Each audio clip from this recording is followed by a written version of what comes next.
Dear student, मैं विद्यासागर और आप देख रहे हैं VSK विद्यासागर सिंह का चैनल। तो देखिए, ये वीडियो है आप लोग को क्लास 12वीं के बायोलॉजी यानी जीव विज्ञान के चैप्टर नंबर 1, यानी ये जो आप लोगों को वीडियो है full to full NCERT base पे है।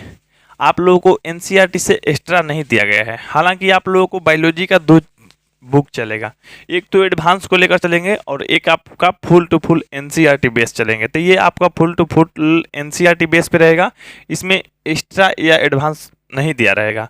लेकिन जिन लोगों को एडवांस या कॉम्पिटिटिव एग्जाम की तैयारी चाहिए तो आप लोग एडवांस वाला देख सकते हैं। उसमें आप लोगों को काफ़ी सारा ज़्यादा दिया गया है, जिसमें हम आप लोगों को बताते हैं और वीडियो भी आप लोगों के लिए आ रहा है। ठीक है, तो आप लोगों को जो क्लास 12वीं का ही है बायोलॉजी, तो 2 वीडियो आप लोग को आएगा। मतलब एक सीरीज चलेगा आप लोग को NCERT बेस्ड, जो कि एग्जाम के लिए बेस्ट है। आप लोग को बिहार बोर्ड या यूपी बोर्ड का एग्जाम देने वाले हैं तो एग्जाम के लिए काफ़ी बेस्ट है। लेकिन कॉम्पिटिटिव एग्जाम देना चाहते हैं, JEE नेट्स का तैयारी कर रहे हैं, जो भी JEE मेंस के आप लोग तैयारी कर रहे हैं, नीट वगैरह, तो वो सब क्लियर हो जाएगा एडवांस वाला से। ठीक ना, तो इसमें हम आप लोग को NCERT बेस के बारे में जानते हैं। तो यहाँ है हमारा NCERT बुक के अध्याय 1, जीवों में जनन। हम लोग का पाठ का नाम है जीवों में जनन। तो चलिए हम लोग जीवों में जनन जानते हैं, यानी शुरुआत करते हैं। अब यहाँ पे देखिए शुरुआत करते हैं। तो शुरुआत करने के लिए आप लोग देखेंगे तो जनन, सबसे पहले हम लोग पढ़ेंगे जनन यानी रिप्रोडक्शन। क्या? रिप्रोडक्शन।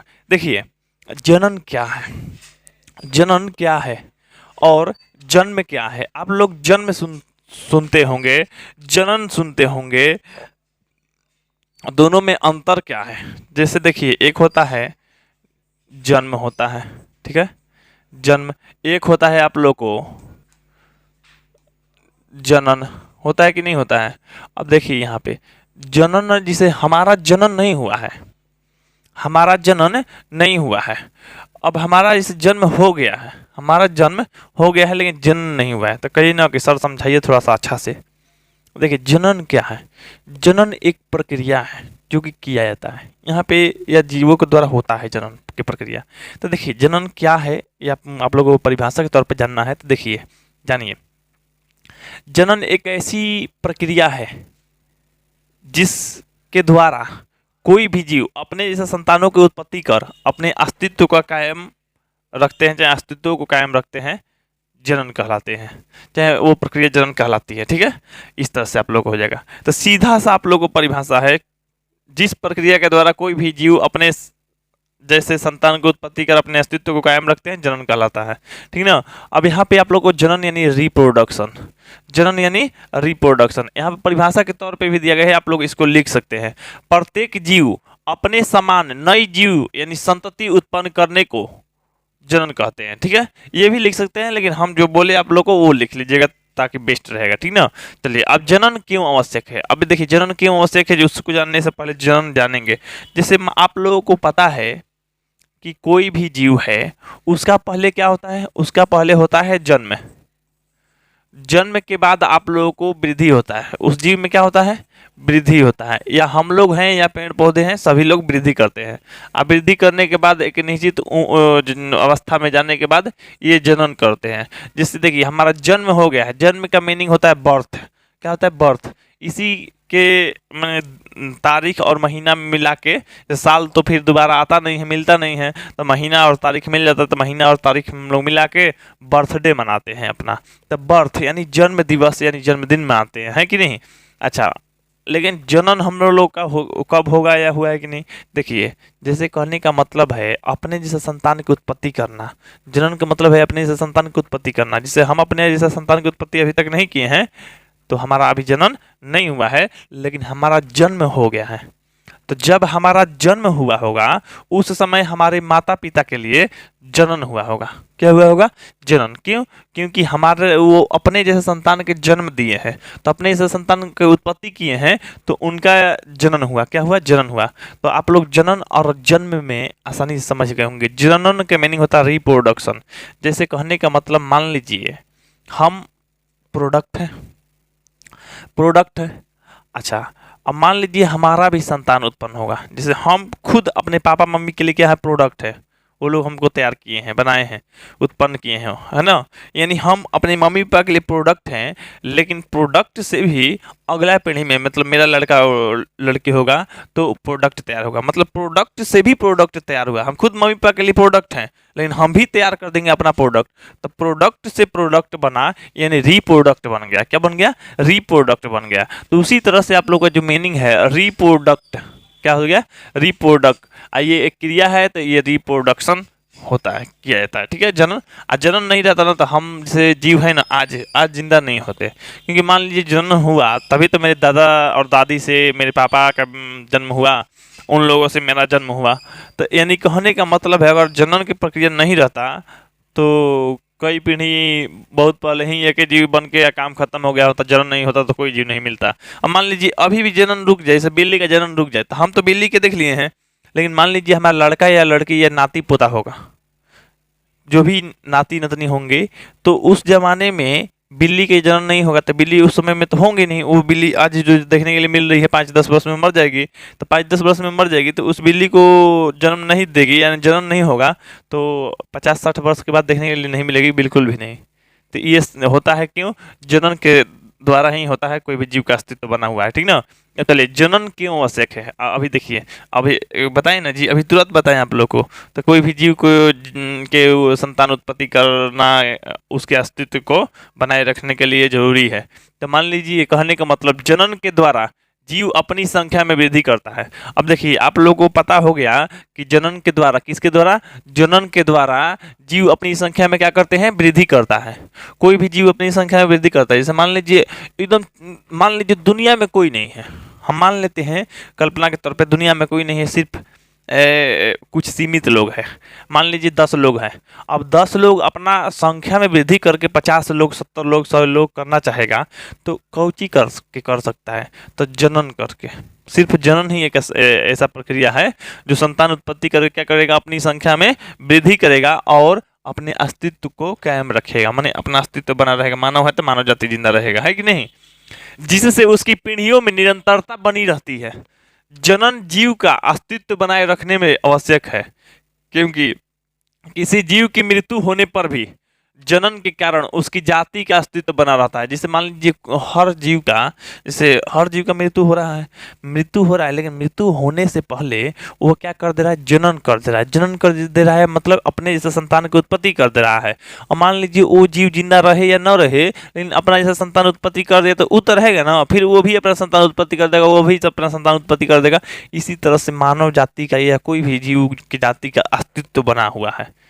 जैसे मान लीजिए हमारे परदादा अभी जिंदा नहीं है, अरे परदादा नहीं जिंदा है, लेकिन वो दादा का जनन करा दिए, दादा पापा का जनन करा दिए, पापा हमको जनन करा दिए, तो आगे आने वाले जो भी पीढ़ी है उसी तरह से जनन चलता रहेगा, और जो पीछे वाली पीढ़ी है धीरे धीरे उनकी मृत्यु होती रहेगी, है कि नहीं? यानी कहने का मतलब ये है आप लोगों को कि कोई भी जीव जाति के मान मृत्यु होने के बाद भी अस्तित्व बना हुआ है, तो वो सिर्फ और सिर्फ जनन के द्वारा ही बना हुआ है, ठीक ना। चलिए आगे देखते हैं जनन के प्रकार। ये तो जनन जान गए आप लोग, आज जनन जरूरी है जीवों के लिए, लेकिन जनन के प्रकार देखिए, जनन कितने प्रकार के होते हैं आप लोग को बहुत ही मायने रखता है। एनसीईआरटी से ये कई सारा क्वेश्चन आप लोग से पूछता है, ऑब्जेक्टिव के लिए और सब्जेक्टिव के लिए भी। तो ऑब्जेक्टिव पे ज़्यादा फोकस करके चलिए, सब्जेक्टिव में मुख्य यानी इम्पोर्टेंट जो प्रश्न बनेगा आप लोग को बता देंगे, अब बस आप लोग याद कर लीजिएगा, टेंशन नहीं लेना है, ठीक है। बस ऑब्जेक्टिव के लिए आप लोग ले दे के चलिए, क्योंकि ऑब्जेक्टिव जो है एडवांस ताकि देने लगा है, बिहार बोर्ड भी या अनदर बोर्ड भी जो भी है ऑब्जेक्टिव का मतलब देना लगा है थोड़ा टफ क्वेश्चन, ठीक ना। चलिए, जिसको आप लोग भारी क्वेश्चन कहते हैं, तो बहुत क्वेश्चन भारी आ रहा है, भारी नहीं होता है, टफ होता है, ठीक ना। जानेंगे जनन के प्रकार। अब देखिए जनन के प्रकार जानने से पहले आप लोगों को कुछ अन्य बातें भी जानना आवश्यक है। जैसे मान लीजिए जनन करने के लिए हम क्या बताएं आप लोग को, तो सबसे पहले जन्म होता है, ठीक है। जन्म के बाद क्या होता है? वृद्धि होता है। जन्म के बाद क्या होता है? वृद्धि होता है। उसके बाद आप लोगों को जनन होता है। अब देखिए ऐसा नहीं है ना कि कोई भी जीव है, कोई भी जीव में से इंसान को ले लीजिए, पेड़ पौधा को ले लीजिए, गाय भैंस को ले लीजिए, कोई भी जीव का क्या होगा? सबसे पहले वृद्धि होगा। जैसे मान लीजिए छोटी छोटी लड़का है, आजकल लड़का चिढ़ाने के लिए बोलने लगता है, करे बेटा का हलवा, बेटा कहने लगता है। अब बताइए जी, जैसे कहने का मतलब छोटा छोटा लड़का को बेटा कैसे कह देगा? उसके कम से कम उसको देखना पड़ेगा कि वो वृद्धि किया हुआ है कि नहीं जनन करने के लिए। जनन करने के लिए वृद्धि होगा, फिर जनन करेगा तब ना उसको बेटा कहेगा। लेकिन चलिए वो तो मजाक में लोग बोलता है। अब यहाँ पे देखिए, जैसे मान लीजिए मनुष्य है, मतलब इंसान है। इंसान है तो इंसान जो है अपनी किशोरावस्था में आएगा, जैसे 12 या 13 वर्ष की उम्र में, 11 12 13 वर्ष के, वो खान पान पे भी डिपेंड पड़ता है, ठीक ना, कुछ हार्मोन पे भी निर्भर करता है। लेकिन मतलब लगभग जो है 12 वर्ष की उम्र तक, 12 वर्ष की उम्र तक कम से कम वृद्धि करना पड़ेगा, कम से कम बढ़ना पड़ेगा, 12 वर्ष की उम्र तक जाना पड़ेगा, उसके बाद जनन कर सकता है, ठीक है। लेकिन असली जो जनन करने का आयु है 18 वर्ष के बाद है, 18 प्लस होइएगा तब जो है मैंने जनन करने के लिए थोड़ा सा अच्छा है, सेफ है। अब देखिए सरकार भी कैसे कहता है, सरकार भी आप लोग को पता ही होगा, सरकार कहता है कि 18 के बाद खुशियाँ मनाओ और 21 के बाद खुशियाँ सुनाओ। इसका मतलब समझ रहे हैं क्या है? 18 के बाद शादी ब्याह कर लो, कोई दिक्कत नहीं, खुशी मनाओ, एकदम रात रात भर खुशी मनाओ, कोई दिक्कत नहीं है, ठीक ना, समझ रहे हैं ना। लेकिन 21 के बाद खुशियाँ सुनाओ, मतलब जो खुशियाँ सुनाने वाला बात हो रहा है ना, जैसे मैंने पेट भरना मतलब गर्भ धारण करना नहीं कहता है लोग, खुशियाँ सुना देना, तो वही खुशियाँ सुनाने वाला, संतान उत्पत्ति करने वाला जो खुशी सुनाना है तो 21 वर्ष के बाद सुनाइए। क्योंकि मतलब जो लड़कियों का जो है मानसिक और शारीरिक स्थिति का जो माने विकास होना, पूर्ण विकास 21 वर्ष की उम्र में होता है। लोग 15 वर्ष में शादी करके जनन कर देते हैं, तो वो थोड़ा सा मतलब नहीं अच्छा है, अच्छा नहीं है। ऐसे तो 12 वर्ष पे ही हो जाएगा, लेकिन 18 वर्ष के बाद ही शादी कीजिए, 21 वर्ष के बाद संतान उत्पत्ति कीजिए, ठीक ना। चलिए अब यहाँ पे आप लोग को जैसे मान लीजिए पेड़ पौधा भी है, तो पेड़ पौधा भी रोपेंगे या हो जाएगा उसी टाइम मतलब फल दे देगा, तो ऐसा नहीं है। कोई भी पेड़ पौधा या गाय भैंस है, गाय भैंस मान लीजिए आज उसका जन्म हुआ गाय के बछड़ा का, तो बछड़ा का ना 10 दिन में बच्चा देने के लिए चाहे उसको गर्म होकर पाल खाने के लिए चाहे गर्भ धारण करने के लिए कर लेगी नहीं, उसको भी एक निश्चित उम्र तक बढ़ना होता है, लोग बढ़ता भी है ना।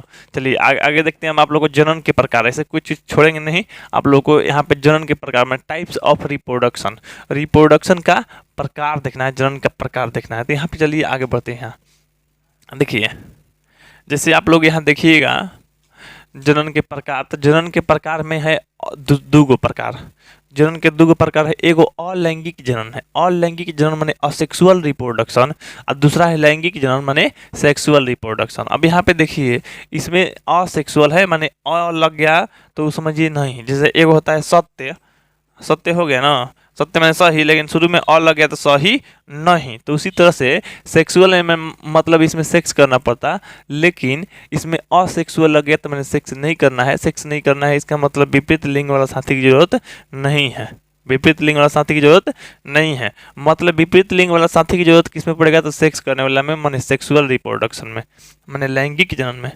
उसमें विपरीत लिंग वाला साथी की जरूरत पड़ेगा, माने दो गो की जरूरत पड़ेगा, किसमें, सेक्सुअल रिप्रोडक्शन में, ठीक ना। याद रखिए, सॉरी ये तो नीचे वाला नहीं जी, ये वाला सेक्सुअल रिप्रोडक्शन में दूगो, अब दूगो मैंने इन्हें कि एगो मेल है तो दूसरा भी मेल रहना चाहिए, ऐसे संतान उत्पत्ति नहीं होगा, विपरीत साथी चाहिए, ठीक ना। तो इसमें आप लोग को चलिए हम लोग पढ़ते हैं अलैंगिक। तो अलैंगिक जनन देखिए, अलैंगिक जनन माने असेक्सुअल रिप्रोडक्शन।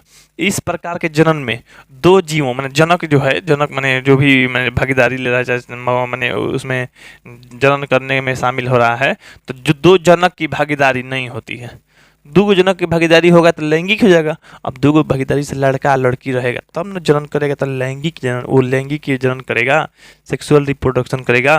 लेकिन इसमें अलैंगिक में दो जीव नहीं होता है, केवल एक के होता है। इसमें केवल एक एकल जनक के द्वारा संतान उत्पन्न किया था, एकल जनक मान जो है वही संतान उत्पत्ति कर देगा ना। ये नहीं है कि उसमें विपरीत लिंग वाला साथी या उसके जैसा कोई साथी चाहिए, अकेले हैं। जैसे मान लीजिए स्टार दिख रहे हैं, स्टार नहीं इसको तारा मछली कहिए, क्या कहिए, तारा मछली।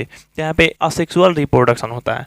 अब यहाँ पे जैसे मान लीजिए यहाँ से बीचे बीचे काट दीजिए, अब काटिएगा ना तो मान लीजिए ये ऐसे हुआ और ये इतना कट के बना, तो कटेगा तो ये दोनों जो है शेष जो कटा हुआ अंग है, मतलब मान लीजिए इतना कटा हुआ अंग है, मान लीजिए कुछ रह गया है, तो वो रह गया है तो अपना अंग उगा लेगा फिर से।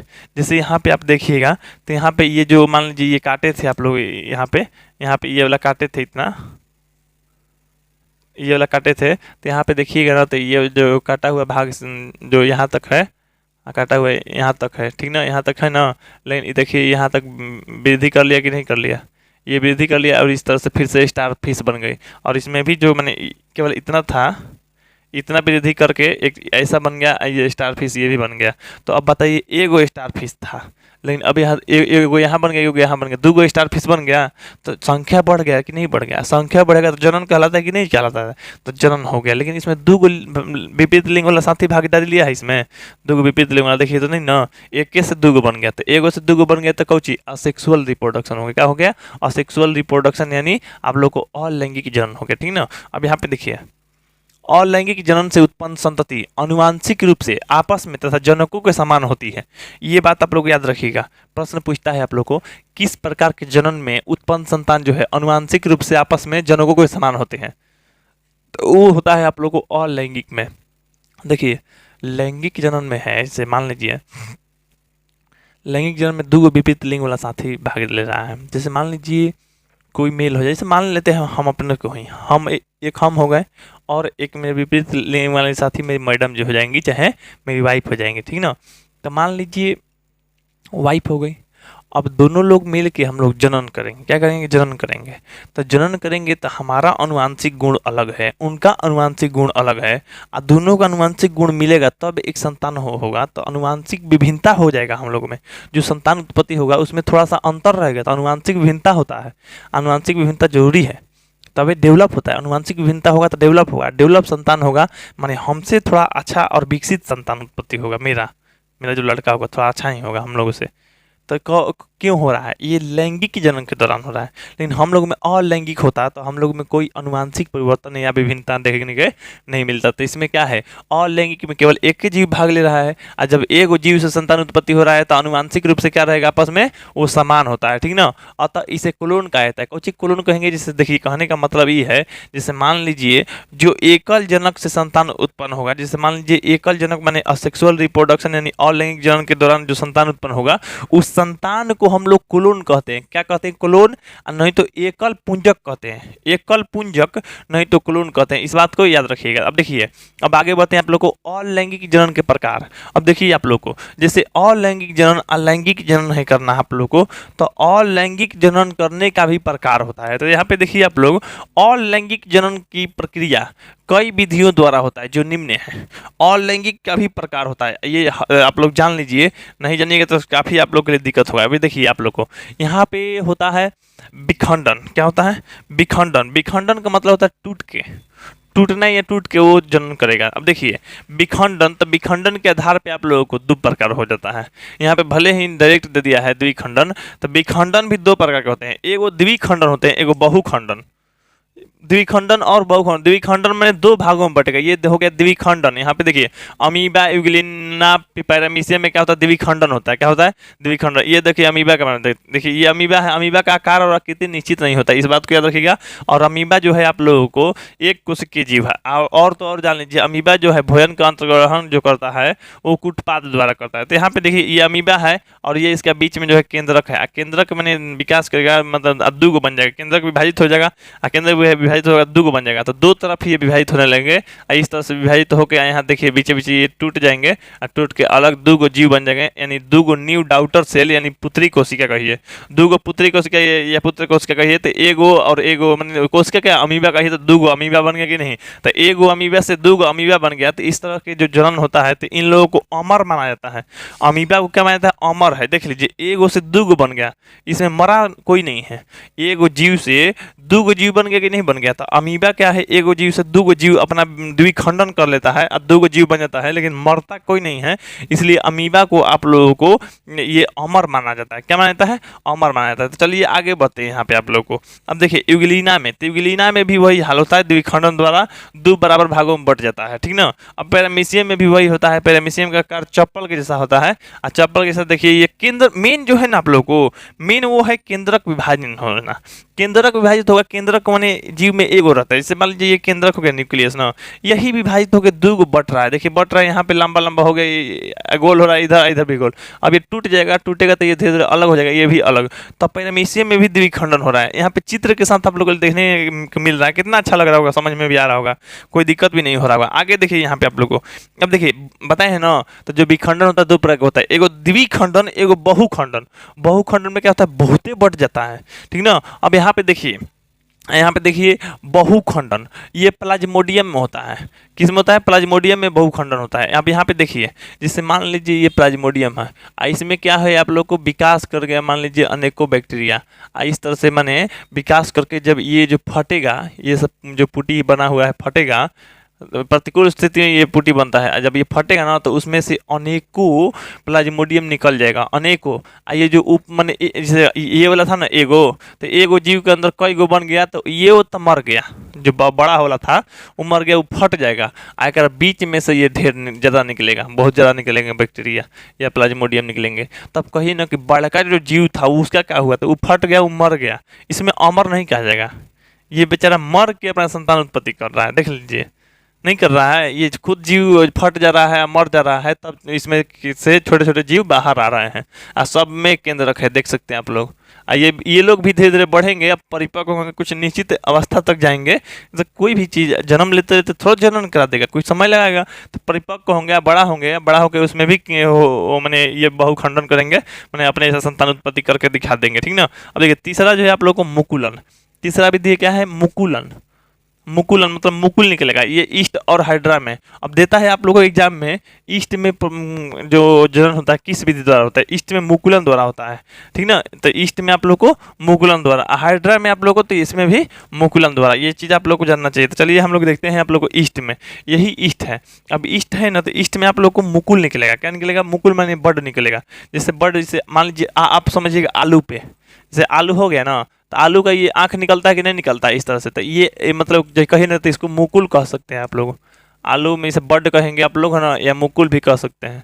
लेकिन आलू में को समझना है उसके जैसा, तो ये मदर सेल है, मदर सेल से मतलब ये माता है, माता है। और धीरे धीरे इसमें क्या हो रहा है, मान लीजिए ये मुकुल यानी बढ़ गया, इतना बढ़ गया तो बाहर निकल गया, बाहर निकलेगा तो उसमें केंद्रक मैंने क्या होंगे, विकसित होने लगेंगे, विकसित होकर धीरे धीरे ये अलग हो जाएगा, इसमें भी ऐसे फूट जाएगा। देख रहे हैं यहाँ पे आप लोग, इस तरह से आप लोग को ये क्या हो रहा है, डेवलपिंग बर्ड, यानी बर्ड मतलब जो है उसका मुकुल निकला है। क्या निकला है, मुकुल निकला है। मुकुल से भी मुकुल इस तरह से होता है आप लोग को। तो ये जो है आप लोग को ईस्ट में मुकुलन होता है, मुकुलन की प्रक्रिया देख लीजिए आप लोग को। जैसे यहाँ पे इस तरह से पचकी फोड़ देगा और ये जीव बन जाएगा, अलग निकल जाएगा। अब इसमें से होगा, इसमें से होगा, इस तरह से होता रहता है। मुकुल में ये होता था, हाइड्रा में भी तो मुकुल नहीं होता है। तो हाइड्रा में ये चित्र देखिए, हाइड्रा में देखिएगा आप लोग, तो ये हाइड्रा है आप लोग को, इसमें देखिएगा यहाँ पे तो बर्ड निकल रहा है, यहाँ मतलब मुकुल निकल रहा है कि नहीं। अब यहाँ देखिएगा आप लोग, मुकुल निकल रहा है, देखिए यहाँ पे ये जो है यहाँ पे क्या निकला, मुकुल निकला। फिर मुकुल निकल के ये बढ़ रहा है, वृद्धि कर रहा है कि नहीं कर रहा है, देख लीजिए। अब वृद्धि करके क्या होगा, अलग हो गया, टूट के अलग हो गया ना। अब टूट के अलग हो गया तो ये भी तो एक क्या हो गया, आप लोग को हाइड्रा का रूप ले लिया। अब इसमें से भी निकलेगा और इसमें से भी अलग होगा, तो इस तरह से वृद्धि करेगा ये भी, तो इसमें से भी ऐसे निकल जाएगा। तो मुकुलन इसी तरह से होता है, उसमें से बर्ड निकलते रहता है, प्रवर्ध या बर्ड या मुकुल निकलते रहता है। अब चलिए यहाँ पे आप लोग जानेंगे कि बीजाणु द्वारा, कुछ द्वारा, बीजाणु द्वारा। बीजाणु मतलब आप लोग को माने बैक्टीरिया द्वारा, बैक्टीरिया द्वारा। देखिए अब यहाँ पे देखिए, यहाँ पे देखेंगे तो चल बीजाणु, क्लेमाइडोमोनास, क्लेमाइडोमोनास ये भी एक कोशिका जीव है। अब देखिए क्लेमाइडोमोनास में क्या होता है, जैसे मान लीजिए आप लोग सीधा सा यहाँ से ले लीजिए आप लोग, यहाँ पे इस तरह से मान लीजिए क्लेमाइडोमोनास हो गया। अब क्लेमाइडोमोनास क्या करेंगे ना, मतलब ये धीरे धीरे मतलब धीरे धीरे अपना करके संतान उत्पत्ति करते जाएंगे। इसमें से देख सकते हैं आप लोग कि ये संतान उत्पत्ति करने का एक विधि क्या है ये लोग में, तो ये अंदर में विकास करा रहा है, अंदर में क्या कर रहा है, विकास करा रहा है। अंदर में विकास करा रहा है माने कहने का मतलब अंदर में, इसे मान लीजिए जैसे घैला है ना, घैला में बहुत सारा अंडा के जैसा बीजाणु बन रहा है। क्या बन रहा है, बीजाणु बन रहा है। अब बीजाणु जो बन रहा है आप लोग को धीरे धीरे वृद्धि करके ये भी फटेगा, ये भी माने ऐसे बन जाएगा, बनते बनते एकदम ऐसा, और उसमें बहुत सारा हो जाएगा। धीरे धीरे क्या होगा ना, ये सब जीव जो है बाहर निकल जाएगा, फट के बाहर निकले, उसी तरह से होता है, ठीक ना। तो इसमें फट के बाहर निकल जाएगा। तो इस तरह से आप लोगों के क्लेमाइडोमोनास में इसी तरह से आप लोग को होता है, ठीक ना। चलिए आगे बढ़ते हैं। आप लोगों को कैनेडिया भी आप लोग को विधि है। तो ये पेनिसिलियम में होता है। किस में होता है? पेनिसिलियम। तो कैनेडिया में देखिए पेनिसिलियम। तो यहाँ पे देखिए आप लोग, जैसे यहाँ पे देखिए ये पेनिसिलियम है आप लोग को। और पेनिसिलियम जो है आप लोग को इस तरह से वृद्धि किया हुआ है, तो फिर ऊपर से ये निकल जाएगा या बढ़ने लगेगा। ठीक, ऊपर से फैल जाएगा, ऊपर से फैलते जाएगा, फैलते जाएगा, फैलते जाएगा। यहाँ पे देख रहे हैं ना कितना फैल गया। तो यानी कहने का मतलब और भी जुड़ेगा। देख लीजिए यहाँ से ब्रांच इसका बनने लगा, यहाँ से और ब्रांच बनेगा, और ब्रांच बनेगा, और ब्रांच बनेगा, बनते बनते पूरा फैल जाएगा। तो इस तरह से आप लोगों को पेनिसिलियम में क्या होता है, पेनिसिलिया में आप लोगों को सीधा सा पता है कि कैनेडिया द्वारा जनन होता है। पेनिसिलिया में किस विधि द्वारा? तो कैनेडिया द्वारा। अब देखिए जेम्यूल, तो जेम्यूल में जो होता है आप लोग को, जेम्यूल एक विधि है। तो ये किस में होता है? अस्पंज में। ये जीव कौन सा है? अस्पंज है। अस्पंज है ना, तो देखिए इसके अंदर से जो शुक्राणु निकलेंगे, शुक्राणु उसके जो मादा वाला में जाके मिलाएंगे, मैंने इसे मादा वाला में मिला देंगे यहाँ पे आप लोग को। यानी कहने का मतलब जब एगो से दूसरा में मैंने मिलेगा तो ये मिल के क्या होंगे? डिवाइडिंग होगा, मैंने कोशिका विभाजन होगा। और कोशिका विभाजन होगा, बहुत तरह बनते जाएगा, बनेगा बनेगा, इस तरह से विकास करते करते एक इस तरह का जीव बन जाएगा। मतलब ये माता है उसका धीरे धीरे ये प्रक्रिया आते आते ये संतान बन गया, मैंने इस तरह से। तो ये किस में हो है आप लोग को? तो ये है आप लोग को अस्पंज में। अस्पंज में होता है जेमील द्वारा होता है, कहते हैं जेमील द्वारा। अब देखिए कायिक प्रवर्धन क्या, कायिक प्रवर्धन क्या होता है आप लोग बात समझिए। जैसे देखिए, जैसे मान लीजिए हम लोग जो, मान लीजिए हम लोग जनन करते हैं, तो जनन करते हैं तो जनन करने की विधि हम लोग का अपना है लैंगिक जनन। कुछ जीव अलैंगिक जनन भी करते हैं, जो कि आप लोग को अलैंगिक वाला बता दिए। अब इसमें आया है आप लोग को कायिक जनन। कायिक जनन कहिए या कायिक प्रवर्धन कहिए। तो देखिए कायिक प्रवर्धन जैसे पेड़ पौधों में, चाहे पादप में कहिए, पादप में जनन की विधि है, जनन की विधि है कायिक प्रवर्धन। क्या होता है? कायिक प्रवर्धन। कायिक प्रवर्धन में कलिका निकलता है। क्या निकलता है? कलिका। तो यहाँ पे समझिए, इसको ध्यान से देखिएगा तो आप लोगों को समझ में आ जाएगा। यहाँ पे मीनिंग होता है वेजिटेटिव प्रोपेगेशन। यानी कहने का मतलब ये है आप लोगों को, वेजिटेटिव्स का मतलब आप लोगों को, जैसे वेजिटेबल होता है ना, जैसे वेजिटेबल माने क्या होता है? सब्जी होता है। सब्जी पादप का ही नहीं हिस्सा है।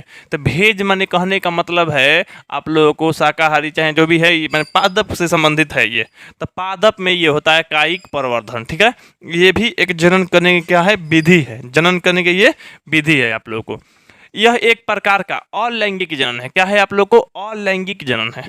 ये जो है लैंगिक जनन नहीं है, अलैंगिक जनन। अभी तो आप लोग को अलैंगिक जनन ही पढ़ रहे हैं, है कि नहीं? तो यहाँ पे देखिए पादपों में कायिक भागों जैसे जड़, तना, पत्ती, पुष्प, ये सब क्या है? कायिक भाग है। याद रखिएगा, जैसे कहेगा ना मैंने पौधे में अलैंगिक जनन करने वाले, चाहे पौधे में कायिक प्रवर्धन करने वाले का कायिक भाग क्या है? तो कायिक भाग आप लोग को जड़ है, तना है, पत्ती है, पुष्प है ना, आदि के द्वारा नई संतान उत्पन्न होने को कायिक प्रवर्धन कहते हैं। मतलब बीज द्वारा नहीं उत्पन्न हो रहा है, इसमें देख लीजिए बीज नहीं है। यहाँ पे क्या है? तना है, जड़ है, तना है, पत्ती है, पुष्प है कि नहीं है? तो यहाँ पे आप लोगों को, हालांकि पुष्प से भी नहीं, ज़्यादातर देखा जाता है यही तीनों से संतान उत्पत्ति होता है अलैंगिक द्वारा, या कहिए कि कायिक प्रवर्धन द्वारा। कायिक प्रवर्धन द्वारा। जिसे आप लोग केला लगाना चाहते हैं, तो केला का जनन करना चाहते हैं, केला का पौधा लगाना चाहते हैं, ताकि केला का जो अस्तित्व बना रहे, चाहे केला होता रहे, केला का सब्जी फल हम लोग खाते रहे। तो ये देखिए केला का कायिक प्रवर्धन ही विधि है। लेकिन कायिक प्रवर्धन का विधि जो है कैसे होगा? तो कायिक प्रवर्धन की जो विधि है उसके जड़ से होगा केला का। जैसे बात समझिए, हम लोग के यहाँ हमारा हाता है, हाता मतलब बागान जैसा नहीं होता है, तो हाता बाग बगीचा आप लोग समझते होंगे। तो वहाँ पे जैसे कल था, कल जो चापा कल था पानी देने वाला, वहाँ जो है आसपास बहुत ज़्यादा खाली जगह था। तो वहाँ मेरे भैया क्या किए ना, तो मतलब केला का जड़ लाके मैंने इतना मोटा में जड़ था ना, इतना मोटा में एकदम जड़ ला के ज़मीन में मैंने उसको लगा दिए। ज़मीन में लगाने के बाद पानी उनी ज़्यादा था, अकेला का जो उसका कायिक प्रवर्धन होता है ना, तो कायिक प्रवर्धन में कलिका निकलता है। कलिका मैंने जड़ से ही उसका मैंने एक तना कहिए मैंने डाढ़ है जैसा वो विकसित हो गया। अब विकसित होके एगो जैसे मान लीजिए ये जड़ हम लगा दिए, एगो यहाँ पे जड़ लगा दिए, यहाँ पे मैंने जैसा भी रूखर पाखर जड़ रहता है, जड़ लगा दिए। अब इसमें से कलिका फूटेगा, कलिका धीरे धीरे क्या होगा, जमीन से बाहर निकल जाएगा, ये पौधा का रूप ले लेगा, इधर से भी निकलेगा, इधर से भी, धीरे धीरे क्या होगा, तो होता है ना, वो पूरा फैल जाता है। तो वो केला का जो पौधा था पूरा फैल गया था, हम लोग को हाथा से निकाल के फेंकना पड़ा, उसको ख़त्म करना पड़ा। जिसे बांस में होता है ना, उसी तरह से केला में भी होता है। तो उसका क्या होता है, जड़ हम लोग को लगाना पड़ता है। क्या लगाना पड़ता है, जड़। जैसे बांस रोपना है या बांस लगाना है आप लोगों को, बांस का झाड़ी, बांस क्या है, ना पौधा है ना वृक्ष है, बांस एक झाड़ी है। तो बांस एक झाड़ी है तो उसका जड़ लगाना पड़ेगा। क्या लगाना पड़ता है, जड़ लगाना पड़ता है। जैसे मान लीजिए किसी किसी का तना भी लगाना पड़ता है। जैसे कहने का मतलब, ये तना लगाने के लिए, जैसे मान लीजिए तना लगाना है तो कोई ऐसा पौधा ले लीजिए, जैसे मेहंदी। आमतौर पे इसे अब तो कम यूज हो रहा है, लोग आर्टिफिशियल मेहंदी का यूज कर रहे हैं, ऐसा ऐसा कलर ले रहे हैं ताकि कम टाइम में मेहंदी का छाप हो जाए। तो आर्टिफिशियल मैंने मानव निर्मित मैंने कर दे रहा है वो। लेकिन पहले प्रकृति द्वारा मेहंदी का एक पौधा था, तो मेहंदी के पौधा को क्या किया जाता था ना, तो उसको तना को, डाढ़ को काट के लगा देता था। गुलाब का भी इसी तरह से किया जाता है। एक कहिए ना, कहा जाता है आप लोग को, ये कहा जाता है आप लोग को, जैसे मूंगा कहा जाता है। तो मूंगा जो होता है, मूंगा का जो आप लोग देखे होंगे, हरा हरा होता है इस तरह से। सहेजन भी लोग बोलता है, हरा रंग का होता है। तो आप लोग को इतना बड़ा बड़ा लंबा होता है, बहुत ज़्यादा होता है। सहेजन या मूंगा, मूंगा क्या कहते हैं ना, तो आप तना काटिए और तना को ही लगा दीजिए। तना को लगाइएगा तो तना से वो क्या करेगा, वृद्धि कर जाएगा, है कि नहीं। उसके बाद ये ना आप लोग पत्ती कहने का, जैसे पत्ती कहने का मतलब यहाँ पे समझिए, जैसे आप लोग ब्रायोफिल्म या पत्थर चट्टा देखे होंगे, तो वो पत्ती से भी नया नया पौधा उग जाता है, लग जाता है। पानी की नमी मिलना चाहिए, उग जाएगा। जैसे मान लीजिए आप लोग सर्च कीजिएगा ब्रायोफिल्म या पत्थर चट्टा, सर्च करके देख लीजिएगा इंटरनेट पे। अब देखिए उसमें क्या होता है ना, मान लीजिए कोई पत्ती है, उसका कोई पत्ता हो गया, तो मान लीजिए ये पत्ता हो गया आप लोगों को, ये पत्ता, तो पत्ता से क्या निकलता है ना, मान लीजिए कलिका फूट जाएगा यहाँ से, मतलब धीरे धीरे पत्ता विकसित होने लगेगा, धीरे धीरे इस तरह से। तो ये कहने का मतलब आप लोगों को जो चित्र है देखने के लिए मिलेगा, आगे अभी कई सारा पार्ट है। तो यहाँ पत्ती से आप लोगों को एक नया पौधा का विकास होने लगता है। यानी कहिए ना कि ये इसमें तीनों में जड़ में होता है, जो ये सब तीनों में क्या होता है, कायिक प्रवर्धन द्वारा होता है, जो कि हम लोग देखे होंगे, आप लोग भी देखे होंगे। तो किसी किसी का जड़ लगा दीजिए, किसी का तना लगा दीजिए, किसी के पत्ती के लिए ब्रायोफिल्म है, यानी कहने का मतलब पत्थर चट्टा है, उससे लोग पौधा उगा लेगा, ठीक ना। अच्छा, पुष्प से, तो पुष्प के जो इसे कहने का मतलब जो बीज बनेगा ना, पुष्प से बिया, उससे हो जाएगा। पुष्प और फल के जो बीज बनता है उससे होता है, ठीक है। चलिए आगे बढ़ते हैं यहाँ पे आप लोग को। तो यहाँ पे देखिए आप लोग ये जान गए ना, तो एक प्रकार का अलैंगिक जनन है, ये विधि है जनन करने का, अलैंगिक विधि। तो यहाँ पे देखिए, ये नई संतान की उत्पत्ति होने में कायिक प्रवर्धन कहते हैं। मतलब नए संतान की उत्पत्ति करेगा तो इसको कायिक प्रवर्धन कहेंगे। अकायिक प्रवर्धन जो होता है अपने कायिक भागों से होता है। किसके द्वारा होता है, कायिक भागों से होता है। अकायिक भाग होता है जड़, तना, पत्ती। जड़, तना, पत्ती जो होता है कायिक विभाजन होता है, ठीक ना। चलिए, कायिक प्रवर्धन में भाग लेने होना चाहिए, लेने वाले पादप के भागों को कायिक प्रवर्ध कहते हैं। क्या कहते हैं, कायिक प्रवर्ध। जो मैंने पादप मैंने कायिक जनन या कायिक प्रवर्धन में भाग ले रहा है उसको कायिक प्रवर्ध कहते हैं। क्या कहते हैं, कायिक प्रवर्ध कहते हैं। जैसे आलू के आँख, जैसे आलू आप लोग देखे होंगे ना, जैसे मान लीजिए ये आलू हो गया, तो ये आलू हो गया, तो आलू में देखते होंगे आप लोग आँख ऐसे निकलता है, आलू में इस तरह से विकास कर जाता है आँख। तो आलू में आँख निकल रहा है, तो ये सब आँख निकल जाना कायिक प्रवर्ध हो जाएगा। क्या हो जाएगा, कायिक प्रवर्ध हो जाएगा। तो आलू के आँख, अदरक के प्रकंद, अदरक के प्रकंद, जैसे मान लीजिए कोई चीज़ जैसे अदरक है, रहता है ऐसे, रहता है कि नहीं रहता है, इसमें भी अदरक जुड़ा हुआ रहेगा, जुड़ा हुआ रहेगा इस तरह से। अदरक मान लीजिए ये ऐसे है, तो अदरक में आप देखिएगा तो यहाँ से कुछ मैंने कलिका निकलने लगेगा, निकलता है कि नहीं निकलता है, तो यहाँ से निकल देगा, फिर ये उग जाएगा, जो कि इस तरह से, जस्ट इसी तरह से अदरक होता है, अदरक या आदि, है ना। तो काई के अदरक में क्या होता है, प्रकंद होता है। क्या होता है, प्रकंद। आप लोगों को लिए एक बात बता दें, अगर विशेष तौर पे आप लोग जानना चाहते हैं तो यहाँ पे सर्च करिएगा आप लोग कि आलू में आँख, देख लीजिएगा उसके बर्ड जैसा मुकुल जैसा कुछ निकलता है, जिसे आलू का आँख कहता नहीं, तो आलू में आँख, ठीक है। अदरक में प्रकंद निकलता है, कंद नहीं, प्रकंद माने कंदों का कंद, ठीक ना। जैसे देखिए आप लोग कंदा जानते हैं, कंदा। देखिए आप लोग पहले नॉर्मल बात सीखा कीजिए, जैसे बायोलॉजी पढ़ रहे हैं, ऐसा नहीं है किताबी बात जान लिए आम बात जानबे नहीं कर रहे हैं, एकदम देहाती मॉडल पे चलिए, आप लोग सीखिए, एक एक बात को सुनिए, जो समझिए जानिए। कंदा, लोग इसको देहाती में पेकची बोलता है, पेकची। तो जो पेकची होता है, जैसे उसका कंदा जैसे सब्जी बन जाता है, पेकची का कोई बेसन में लपेट के उसका कुछ पकौड़ा जैसा बनाता है लोग, पत्ता का ना। अच्छा, तो यहाँ पे देखिए कांदा और पेचकी, तो जो कांदा हो गया आप लोग को वो सब्जी बनता है, लेकिन आप लोग ये जानते होंगे ना, कांदा जमीन में लगा देता है, इस तरह से होता है कांदा, इस तरह से होता है कंदा। अब कांदा जमीन में तो लगा दिया, जमीन में से क्या होता है ना, कंद से इस तरह से विकसित होंगे, ठीक, इस तरह से विकसित होंगे, फैल जाएगा पूरा, पूरा फैल के विकास करेगा, यहाँ ही नहीं फिर यहाँ पे विकसित हो जाएगा, जड़ यहाँ पे विकसित हो जाएगा। ये जानते हैं कंदा पर कंद फैलते फैलते इतना फैल जाता है तो पूरा जगह को घेर लेगा, खाली पानी की नमी मिलना चाहिए। तो यही कंदा होता है। क्या होता है? कंदा या कंद कहा जाता है। अच्छा, शकरकंद जानते हैं आप लोग? शकरकंद लोग शकरकंद बोलता है, शकरकंद, जिसको हम लोग उबाल के खाते हैं। जैसे कहने का मतलब जैसे शिवरात्रि होता है ना, तो उस दिन शकरकंद लोग खाता है, तो वो शकरकंद शंकर जी पे भी लोग चढ़ाता है। तो कंद यहाँ से समझ लीजिए, कंद। तो कंद क्या होता है? जड़ होता है, आप लोग को होता है कि नहीं होता है? तो जमीन के अंदर निकालते हैं ना, तो उसको कंद कहते हैं। तो कंद आप लोग खाते हैं, कंद या शकरकंद भी लोग बोला जाता है। तो ये जो कंद है, कंद से भी कंद फूट जाएगा तो परकंद कहेंगे। कंदों का कंद मतलब परकंद। तो अदरक में ऐसे होता है। अब देखिए, ये हो गया आप लोगों को, ये हो गया कंद, सरकंद हो गया ना, सरकंद आप लोग खाते हैं, इसी को कंद कहेंगे। लेकिन कंद कहेंगे, परकंद किसे कहते हैं? कंद से भी कंद फूट जाए। अदरक में इस तरह से होता है। आप लोग को अदरक मार्केट से किनते होंगे ना, इस तरह से होता है कि नहीं? लोग ये तूड़ भी देता है, ठीक।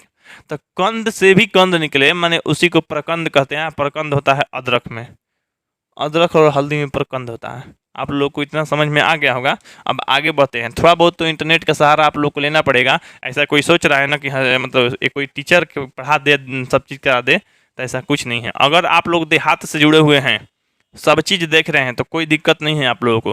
लेकिन अगर आप लोग शहरी माहौल और शहरी क्षेत्र से हैं, आप लोग को खेती बाड़ी से कोई लेना देना नहीं है, तो कायिक प्रजनन, कायिक प्रवर्धन समझने के लिए इंटरनेट की सहायता लेना पड़ेगा, जानना पड़ेगा। एक एक बात आप लोग को हम बता दे रहे हैं, बस थोड़ा बहुत बात को जानकारी करना होगा, तो करिएगा जरूर, ठीक ना।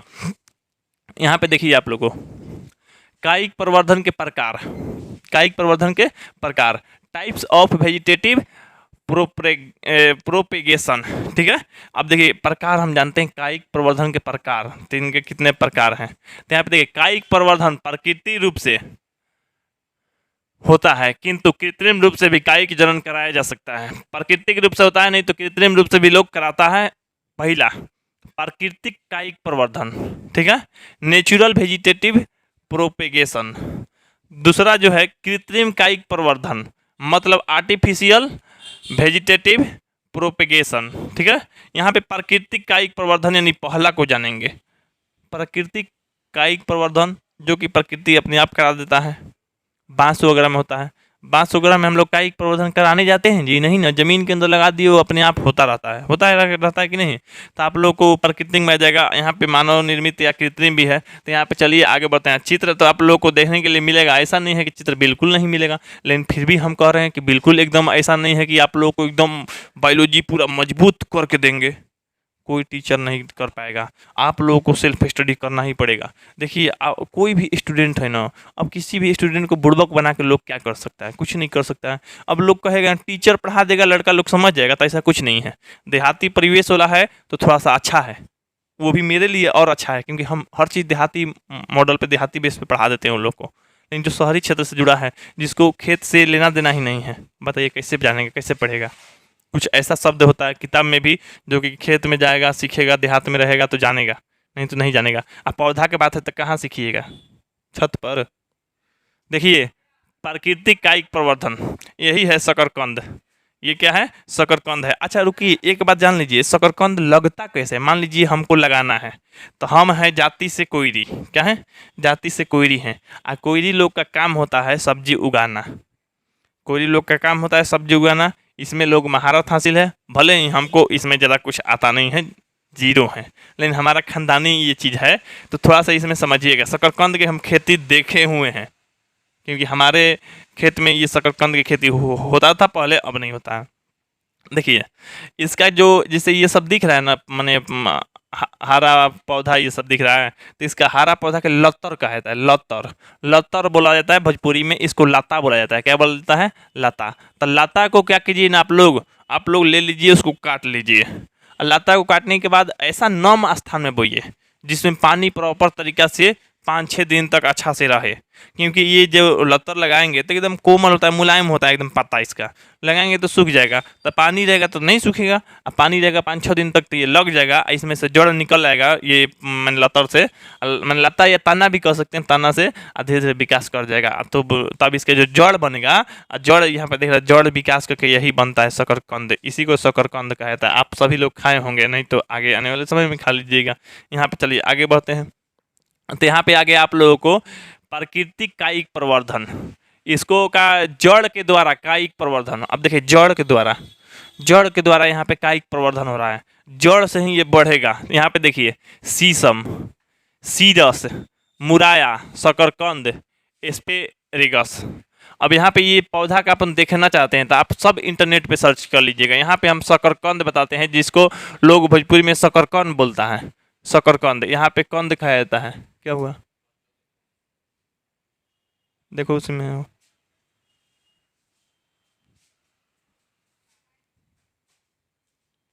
देख लो उसमें होगा। चल देखिए, अब चार्जर नहीं जानते हैं, देखो शकरकंद। तो शकरकंद कहने का मतलब यही है, आप लोगों को शकरकंद हो गया, ठीक। अब शकरकंद जो कि यहाँ पे कंद भी लोग बोलता है, शकरकंद भी बोलता है, ठीक है। अब इसको आगे हम लोग बढ़ते हैं। अब चित्र आप लोग देख लिए होंगे। अब ये जड़ द्वारा था कायिक प्रवर्धन, लेकिन इसमें देखिए तना द्वारा कायिक प्रवर्धन, तना द्वारा भी होता है। तो देखिए भूमिगत तने के द्वारा कायिक प्रवर्धन होता है, जैसे कंद, कंद द्वारा होता है तो आलू में होता है, आलू का जो आँख होता है ना, तो आलू में होता है कि कौची द्वारा, तो कंद द्वारा, कौची द्वारा, कंद, नहीं तो ताने द्वारा, तना द्वारा। जैसे आलू का आप लोग जो, एक बात याद रखिए, एक प्रश्न देता है आप लोग को, आलू का कौन सा भाग खाया जाता है? आलू का कौन सा भाग खाया जाता है? कौन सा भाग खाया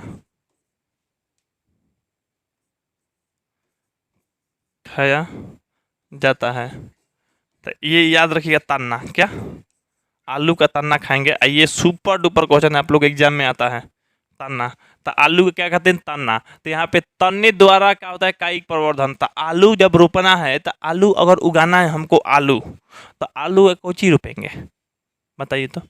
जैसे आलू का प्रजाति होता है लाल गुलाल, कंचन, तो अन्य प्रजाति अभी तक सबको हमको नहीं पता है, ठीक ना। तो आलू का प्रजाति होता है, आलू की प्रजाति पढ़ाएंगे जब, तो उस समय आप लोग को बता देंगे, ठीक ना। अब यहाँ पे देखिए आप लोग, आलू का ताना हो गया, जैसे ये आलू हो गया ना, तो ये आलू हो गया, तो ये आलू है, आप लोग आलू कह रहे हैं, नहीं तो अगर इसके आलू के भाग पढ़ेंगे तो ये क्या है? एक प्रकार का तना है, इसका पौधा से नहीं होगा, इसके तना, ये खुद तना है, आलू भी है और इसको तना भी कहिए। तना भाग खाया जाता है। कौन भाग खाया जाता है? तना भाग। और तना भाग से ही नया पौधा उगाया जाता है। माने कायिक प्रवर्धन करना है तो क्या रोपेंगे? उसका तना रोपिए। क्या रोपिए? तना। तना के द्वारा ही उसका कायिक प्रवर्धन होता है, ये बात याद रखिएगा। तो ये भूमिगत तना होता है। क्या होता है? भूमिगत तना। अब देखिए तना भी होता है दो प्रकार का, जैसे आप लोग कहीं ना कि सर आप बताते हैं, जैसे पेड़ पौधा के डाढ़ जो होता है ना, उसी को तना बोला जाता है। तो डाढ़ को तना बोला जाता है, तो इसको आलूयों को तो तना बोला जाता है। तो आलू जो होता है भूमि में होता है, आलू भूमि में होता है, तो इसलिए ये भूमिगत तना है। क्या है? भूमिगत तन्ने। तो भूमिगत तन्ने के द्वारा कायिक प्रवर्धन, तो वो सीधा का सीधा किसमें होता है? आलू द्वारा होता है, ठीक ना। चलिए आगे बढ़ते हैं। यहाँ पे आप लोगों को ये देखिए आलू, ये आलू देख लिए ना आप लोग। अब देखिए, अब आप लोग को थोड़ा सा मज़ा आ रहा होगा देखने में, कह रहे होंगे सर एकदम बहुत वीआईपी चित्र दिखाए हैं, क्योंकि ये देखिए आलू है। ये जो आलू है यहाँ पे आप लोगों को दिखाते हैं, यहाँ पे ये आलू हो गया, ठीक है, जो भी ये पौधा लगा है मिट्टी से जुड़ा हुआ है। अब यहाँ पे देखिए ये जो भाग है, ये यहाँ पे मुकुल या कलिका निकल रहा है। क्या निकल रहा है? कलिका फूट रहा है। अब यहाँ से भी पत्ता जमना शुरू हो जाएगा, यहाँ से भी ये देख रहे हैं ना निकल रहा है, अच्छा, ये तो बड़ा वाला निकल ही चुका है। यहाँ से देखिए पत्ता का भी यहाँ पर रूप ले लिया है। धीरे धीरे मिट्टी से बाहर निकल जाएगा और धीरे धीरे और भी बड़ा होते चला जाएगा। जब इसके जड़ जो है, ये सब जड़ जड़ आप देख रहे हैं इसमें, तो जड़ में नए नए आलू लगने लगेगा, हाउला आलू सड़ जाएगा। तो इसको क्या कहता है, जनक आलू, नहीं तो मतलब मातृ आलू, नहीं तो माई आलू। इसको माई आलू कहता है। लोग हरा रंग का हो जाता है ना तो माई आलू बोलता है, माई आलू थोड़े हो गया। अब ये माई आलू है, धीरे धीरे सड़ जाएगा, क्योंकि इसमें जो ऊर्जा है, खाना है इसका। नया पौधा लेते जाएगा, धीरे धीरे वो अपना नया पौधा, नया नया आलू इसमें जमाते जाएगा धीरे धीरे। अनेकों यहाँ पे 10-15 आलू लग जाएगा, हौला बर्बाद हो जाएगा। तो इस तरह से होता है। तो आप लोग देख लिए, तो ताना द्वारा ही ना हुआ, ये आलू है ना, तो पूरा का पूरा ये ताना है। क्या है? ताना है। ताना के द्वारा ही मैंने, ये भूमिगत ताना है, ताना के द्वारा ही कायिक प्रवर्धन होता है। तो आप लोग को आलू में दिखा दिए। अब देखिए आ गया, देखो वो आ गया, यही है केला। केला के बारे में हम बता रहे थे ना आप लोग को। देखिए अब बता ही तो रहे हैं, आगे जाएंगे, धीरे धीरे पढ़ते जाएंगे, देखते रहेंगे, सीखते चलेंगे। देहाती से जुड़े होंगे तो आप लोग ऐसे ही जानते होंगे सबके बारे में। अब देखिए ये सब केला के जो अगला है, जमीन से ही निकल रहा है। अभी इसका जो जड़ है ना, इस पौधा के जड़, तो इस पौधा के जड़ है, जड़ पूरा फैला रहता है, पूरा इधर उधर पूरा फैला रहता है। अब यहाँ से देखिए ये निकल गया, यहाँ से थोड़ा दूर पे वहाँ पे निकल रहा है, देख रहे होंगे। अब थोड़ा दूर पे मैंने इधर भी निकल जाएगा, इधर भी निकल जाएगा, इधर भी निकल जाएगा, अब पूरा फैल जाएगा। तो कहने का मतलब आप लोग को इस तरह से है। तो केला भी निकल रहा है, तो आप लोग किसके द्वारा निकल रहा है? तो परकंद के द्वारा। यहाँ पे देखिए अदरक, क्या है? अदरक। अब ये अदरक है ना जी, आदि या अदरक आप लोग कहते हैं। तो यहाँ पे इस तरह से देखिए, इस तरह से है ना, यहाँ पे इस तरह से हम बता रहे थे आप लोग को, इस तरह से। तो ये क्या है आप लोग को? ये परकंद है। क्या है? कंदों का कंद परकंद है, अदरक है, आदि है, ठीक ना। चलिए, तो यहाँ पे अदरक और केला तो किसके द्वारा होता है? परकंद द्वारा, याद रखिएगा। अदरक और केला में जो जनन होता है किस द्वारा होता है? तो परकंद द्वारा। किसके द्वारा? परकंद द्वारा। अच्छा, आलू का कौन सा भाग खाया जाता है? तो तना खाया जाता है। आलू के कौन से भाग से पौधा उगाया जाता है? तो भूमिगत तने से। क्या? भूमिगत तने से कायिक प्रवर्धन किया जाता है, ठीक ना। आगे बढ़ते हैं आप लोग को। देखिए थोड़ा सा अपने से समझने का प्रयास कीजिएगा। हम तो जितना संभव है उतना समझा रहे हैं, दिखा रहे हैं, बता रहे हैं आप लोग को, जितना मेरे से संभव है उतना। अब ऐसा थोड़ा है कि हम लापरवाही कर रहे हैं। अब देखिए आप लोग थोड़ा सा समझिएगा तब बेटर होगा। अब देखिए ये प्याज है, आप लोग को समझते हैं। अब प्याज है ये, अब प्याज जो है ये सल्क कंद, इसका भी जड़ ही रोपा जाता है, सल्क कंद। ये बाद में जाके इसको लोग घूनी बोलता है, बात समझिए, घूनी। घूनी प्याज जो विकसित या अच्छे जो प्याज होते हैं उनमें क्या होता है? फूल तैयार होता है। फूल से मैंने जड़, ये जो ऊपर में एकदम ऊपर में जाके फूल तैयार होगा, यहाँ पे पूरा फूल फरता है। तो उस बिया को रख लिया जाता है और उसको संवर्धित करके तैयार करके लोग किसान को दे देता है। और तब वो छीट मैंने डाल देता है खेत में। क्या कर देता है? डाल देता है खेत में। इसको जान रहे हैं? इसको डालने के बाद एक जगह लगाया जाता है, मैंने पुनः रोपण किया जाता है इसको। इसको पुनः रोपण किया जाता है, दो बार रोपण किया जाता है। देखिएगा इसे, एक बार ये खेत खाली खेत हो गया। अब खाली खेत हो गया ना, तो एक छोटा सा खेत में पूरा डाल देंगे बिया, पूरा बिया डाल देंगे तो लाइन से एकदम खजबजा खजबजा खजबजा प्याज की खेती हो जाएगा पूरा। मैंने जितना रोपना है ना, मान लीजिए हमको 1 बीघा रोपना है, तो एक छोटा सा हम मेढ़ी क्यारी बना के इस तरह से हम लगा देंगे। यहाँ पे क्यारी बना के उसको लगाएंगे तो ज़्यादा से ज़्यादा बड़ा, इतना बड़ा बड़ा पौधा होने देंगे, इतना बड़ा बड़ा या इतना बड़ा, या इससे भी छोटा छोटा रखेंगे।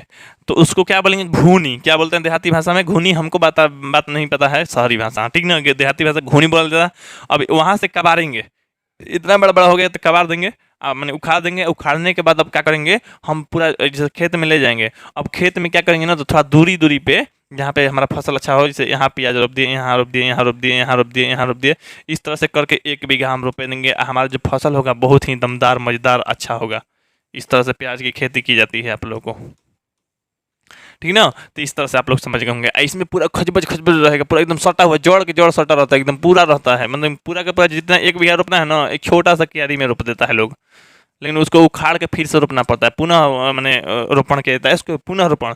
जैसे धान है ना, धान धान के क्या, आप लोग को अगर मेरे पास जो 9th-10th में पढ़ा होगा, वो धनी लिखा गया, कहाँ ध्यान है मेरा, धनी लिखा गया, तो धनी हो सब धन तो चल देखिए यहाँ पे धन धान, ठीक। तो धान जो है आप लोग को, धान तो धान का पुनः रोपण किया जाता है, गेहूं का पुनः रोपण नहीं किया जाता है। गेहूं देखते हैं डायरेक्ट खेत में एक बार फेंक दिया जाता है, एक बार फेंकने के बाद आप लोगों को वो उखाड़ा नहीं जाता गेहूं को। लेकिन धान को एक जगह काहे रखा जाता है, जैसे मान लीजिए धान को हम एक जगह लगा दिए, तो एक जगह से गर्मी के मौसम में लगाना होता है धान। अब धान हम लगा देंगे सब खेत में, तो सब खेत में पानी पहुंचा पाएंगे सही से नहीं ना। अब बारिश नहीं होगा तो हम मान लीजिए एक जगह लगाए हुए धान का पौधा, तो उसमें पानी किसी भी हाल में तो हम पहुंचा देंगे मोटर बोरिंग द्वारा, नलकूप द्वारा, जैसे भी करके, तो वो उसको जीवित रख लेंगे। जब बरसात आएगा तो बरसात में से एक खेत में से उखाड़ के हर खेत में जितना भी, मान लीजिए मेरा 100 गो टोपरी है, 100 गो खेत है, तो 100 गो खेत में पहुंचाना है, तो सब खेत में धीरे धीरे पहुंच जाएगा और रोपा जाएगा इस तरह से, है कि नहीं। तो उसको धान को पुनः रोपण किया जाता है, 2 बार रोपा जाता है, एक तो शुरुआत में खेत में, एक तो फैल फैल जहाँ रोपा जाता है हर टोपरी में। तो थोड़ा सा इस तरह से होता है धान का। गेहूं का इस तरह से नहीं होता है, तो धान का पुनः रोपण होता है। दूसरी तरह से प्याज का भी पुनः रोपण होता है, तो लेकिन इसका सल्क कंद रोपा जाता है, इसे कुबार के घूनी और घूनी का जड़वा क्या किया जाता है, रोप दिया जाता है, लगा दिया जाता है ना। तो प्याज के ये सल्क कंद, ठीक है, सल्क कंद द्वारा कायिक प्रवर्धन होता है। चलिए आगे बढ़ते हैं। अब देखिए अरबी क्या है, अरबी है। अब आप लोग यहाँ पे घन कंद, ये आप लोग जैसे अरबी के पौधा कहिए, या ये लोग इसी को बता रहे हैं, इसी को पेकची लोग बोलता है। यहाँ पे देखिए ये जो पौधा होता है, जो जो पत्ता होता है, यहाँ पे एकदम दिल के फिगर के जैसा होता है, इसमें पानी ठहरता नहीं है। लोग इसको क्या करता है, बेसन में लपेट के खाता भी है, इसके जड़ को भी खाता है, ये सब जड़ जो है ना, जड़ को खाता है। इसी को बोला जाता है पेकची या कंदा, जो कि आप लोग को अरबी भी लोग बोलता है। तो इसके घन कंद द्वारा होता है, किसके द्वारा होता है, घन कंद। याद रखिएगा, क्वेश्चन कैसे पूछेगा आप लोग से, जैसे कहेगा ना अरबी या कंदा या पेकची का जो जनन होता है, कायिक प्रवर्धन होता है, तो कौन सा विधि से, चाहे किस भाग से कायिक प्रवर्धन होता है। तो भाग पूछेगा तो क्या कहिएगा आप लोग, घन कंद। भाग है ये माने भाई पतैया रोप देंगे तो हो जाएगा, तो नहीं होगा बाबू, पतई रोपने से, तना रोपने से नहीं होगा, इसका घन कंद रोपना पड़ेगा। ये यहाँ से नहीं, मैंने पूरा यहाँ से ये कटना चाहिए, यहाँ तक, ये ना खाली इतनी काट दिला पर हो जाएगा, नहीं, मैंने पूरा ये तो काटिए ही, है ना, ये जड़ में रोपिए, थोड़ा ऊपर तक काटिए तब रोपिए। घन कंद, क्या घन कंद, आप लोग से रिक्वेस्ट है याद रखिएगा, बहुत इंपॉर्टेंट चीज़ है, हम पढ़ा रहे हैं बहुत ही इंपॉर्टेंट चीज़, इसलिए आप लोग थोड़ा याद रखिएगा तो अच्छा रहेगा। अब देखिए आप लोग को यहाँ पे देखिए, अर्धवायुवीय तने के द्वारा कायिक प्रवर्धन, अर्धवायुवीय, अर्धवायुवीय तन्ने द्वारा कायिक प्रवर्धन। देखिए ऊपरी भूस्तारी माने दूब घास, क्या दूब घास, तो दूब घास जो है आप लोगों को, दूब घास का क्या रोपा जाता है, ऊपरी भूस्तारी रोप दिया जाता है और दूब घास हो जाता है। तो दूब घास के बारे में ज़्यादा हम लोग पढ़ना नहीं है, घास आके नुकसान नहीं करेगा, जो कि आप लोग देख रहे हैं। अब यहाँ पे देखिए अंतः भूस्तारी होता है, आप लोग को पुदीना होता है, क्या होता है, लेला पुदीना, फिर हमारा देदा पुदीना। तो ये जो पुदीना है आप लोगों को, पुदीना उगाया गया है, तो यहाँ पे अंतः भूस्तारी द्वारा कह देगा पुदीना का अंत, ये कायिक प्रवर्धन किस भाग से होता है। क्वेश्चन एकदम हल्का पूछेगा, तो पुदीना का अंतः प्रवर्धन किस भाग से होता है, तो ये आप लोगों को अंतः भूस्तारी से होता है। और दूब घास का बाह भूस्तारी, क्या बाह भूस्तारी। अभी तो आप लोग को दूब घास का यहाँ पे दिखाए हैं, बाह नहीं तो ऊपरी भूस्तारी, ऊपरी भूस्तारी, इसमें पुदीना में अंतः भूस्तारी, याद रखिएगा आप लोगों।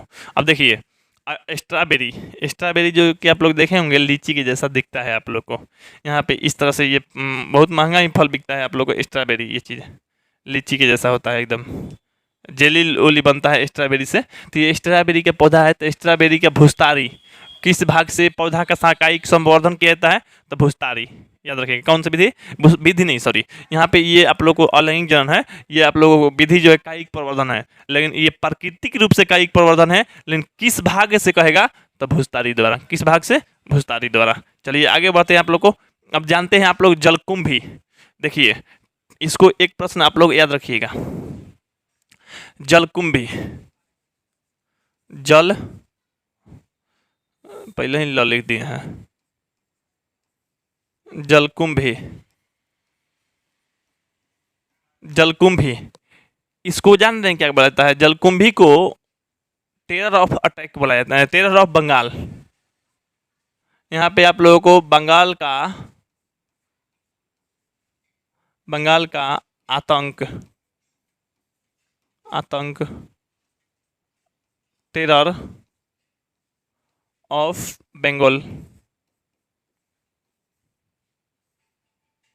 बंगाल, या ये रहता है शायद, ये रहता है बंगाल, देखिए टेरर ऑफ बंगाल, बंगाल का आतंक। अब कहिए कि सर बंगाल का आतंक किसे कहते हैं, गोली उली का चलाता है, बम का फेंकता है? नहीं। देखिए ये पौधा ऐसा पौधा है, लोग इसको जलकुंभी या जलकोबी बोलता है। हम बचपन में इसको सुने थे ना जलकोबी के नाम से, बाद में पढ़ाई किए तो ये इसको पता चला कि हमको ये जलकुंभी है, नहीं तो जलकोबी कह रहे थे। अब यहाँ पे देखिए ये क्या करता है ना, ये ऐसा पौधा, ये विदेशी नस्ल का है, भारत का पौधा नहीं, विदेशी नस्ल का है। ये जल में इतना तेजी से फैलता है तो पूरे जिस तालाब में हो गया ना, तालाब या हरा गढ़ा जो भी है जहाँ पे जमाव पानी है, जमाव पानी, अब पानी है ना इतना तेजी से ये विकास करता है, अपने कायिक प्रवर्धन करता है। कायिक प्रवर्धन भूस्तारिका द्वारा करता है, कौन सी द्वारा? भूस्तारिका द्वारा, जड़ से द्वारा ही होता है, मैंने भूस्तारिका द्वारा होता है, आप लोग भूस्तारिका याद रखिएगा। तो भूस्तारिका द्वारा इतना तेजी से करता है तो पूरा जलाशय में पूरा फैल जाएगा यही। अब फैल जाएगा तो ऊपर से ऑक्सीजन मिलना मुश्किल हो जाएगा। ऑक्सीजन ये अकेले ही चट कर जाता है, मछलियों को भोजन नहीं करने देता है, तो मछलियाँ मरने लगती है। तो मरने लगती है तो क्या, इसके चलते बंगाल सरकार को, नहीं तो बंगाल को लाखों करोड़ों का नुकसान होता है। तो बंगाल का क्या है? आतंक है। क्या है? बंगाल का आतंक। इसके कारण बहुत सारा नुकसान हो रहा है। इसको बंगाल का आतंक कहता है। किस पौधा को बंगाल का आतंक कहता है? जलकुंभी को, याद रखिएगा, टेरर ऑफ बंगाल, ये बात याद रखिएगा, जलकुंभी। ठीक है, हम जलकोबी के नाम से जो पहले जानते थे, लोग बोलता भी है जलकोबी ही, लेकिन जलकुंभी होता है असली। अब देखिए आप लोग, एकदम सुंदर सा बात, आप सभी लोग जानते होंगे, गन्ना है कि नहीं। यहाँ पे देखिए वायवीय तन्ने के द्वारा कायिक प्रवर्धन, वायवीय, वायवीय जो हवा में रहता है, कहाँ रहता है? हवा में। इसका जड़ नहीं रोपा जाता है, जो हवा में, इसका वायवीय तन्ना। तन्ना जो है भूमिगत तन्ना नहीं है। देखिए तन्ना आलू वाला में जो पढ़ रहे थे, भूमिगत तन्ना पढ़ रहे थे। इसका अभी जो ईख है या गन्ना है, इसका तन्ना ही से ही मैंने कायिक प्रवर्धन किया जाता है।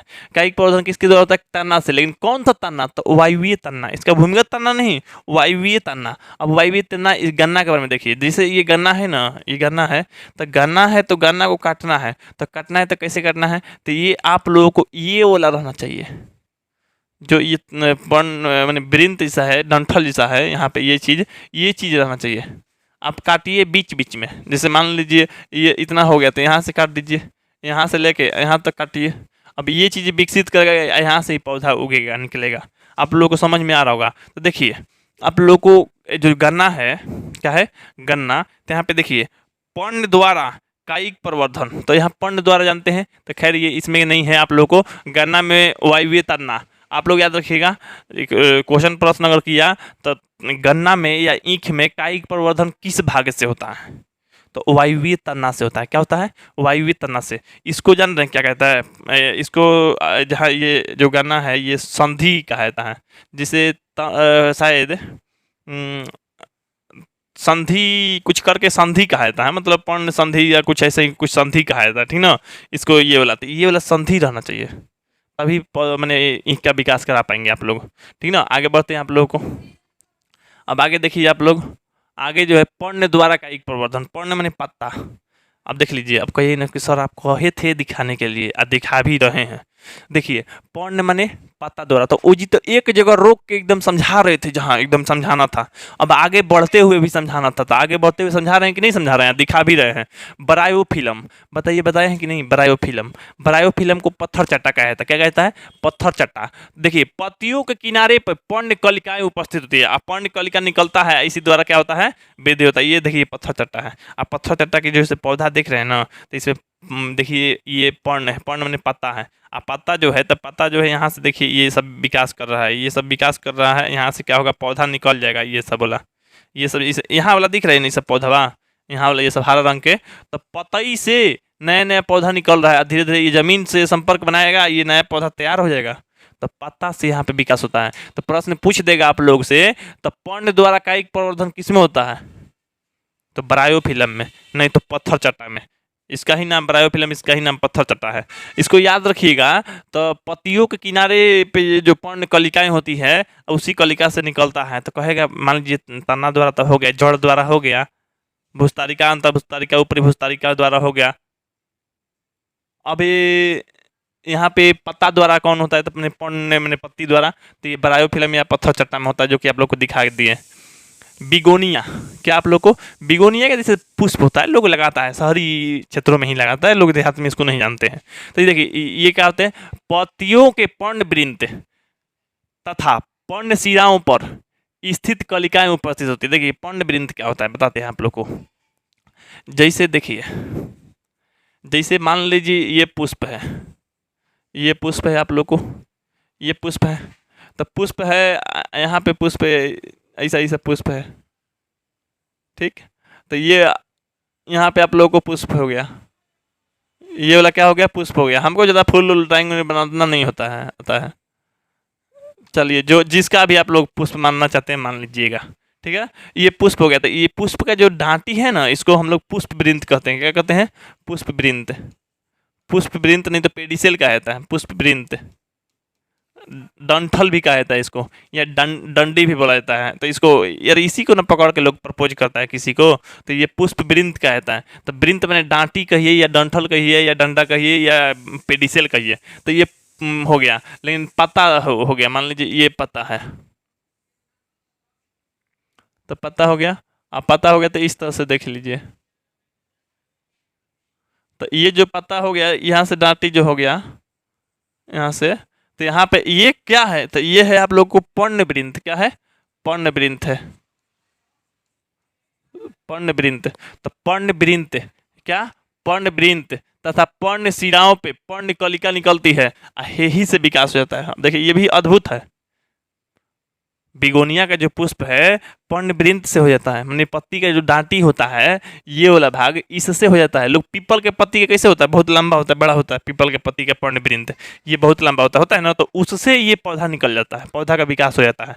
तो आप लोग अजीबों को अजीब जाने होंगे, सीखे होंगे। यहाँ पे आप देखिए पुष्प द्वारा, पुष्प मतलब फूल द्वारा, यहाँ पे देखिए पुष्प द्वारा कायिक प्रवर्धन। क्या होता है, पुष्प द्वारा कायिक प्रवर्धन। तो यहाँ पे देखिए पुष्प रूपांतरित होकर पत्र कलिका बनाता है, जिससे संतति उत्पन्न होती है। जैसे अगेव का पुष्प, लिलियम का, यहाँ पे डायोस्कोरिया, ये सब क्या होते हैं आप लोग को पुष्प द्वारा, माने फूल के द्वारा पौधे उगते हैं।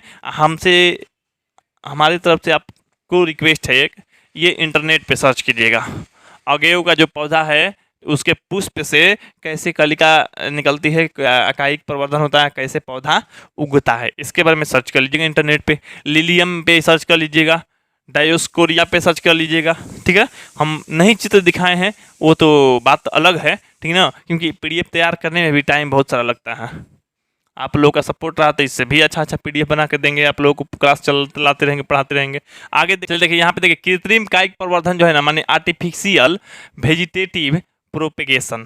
अब यहाँ पे इसको समझिएगा तो समझ में आएगा। देखिए कोई भी चीज़ समझिएगा तभी ना समझ में आएगा जी। आज देखिए बिल्कुल अच्छा से समझना है तो ध्यान से देखना पड़ेगा, उसके बारे में सर्च भी करना पड़ेगा। आप लोग मजाक में पढ़िएगा तो कुछ नहीं होगा। पहला बात तो ये है, सिर्फ पढ़ाई से आप लोगों को नॉलेज नहीं होता है, देखना पड़ता है, सीखना पड़ता है, उसमें सोचने समझने की भी क्षमता होना चाहिए, कुछ कुछ बात याद भी करना चाहिए। तो आप लोग देख रहे हैं मेरा वीडियो और याद भी कर रहे हैं, लेकिन इससे भी अधिक जानने के लिए आप लोग को उसके बारे में जानना पड़ेगा, डिटेल से गहराई खोलना पड़ेगा। तब देखिए कृत्रिम है तो मानव द्वारा किया जाता होगा, कृत्रिम कायिक प्रवर्धन होता है तो हाँ होता है कृत्रिम कायिक प्रवर्धन।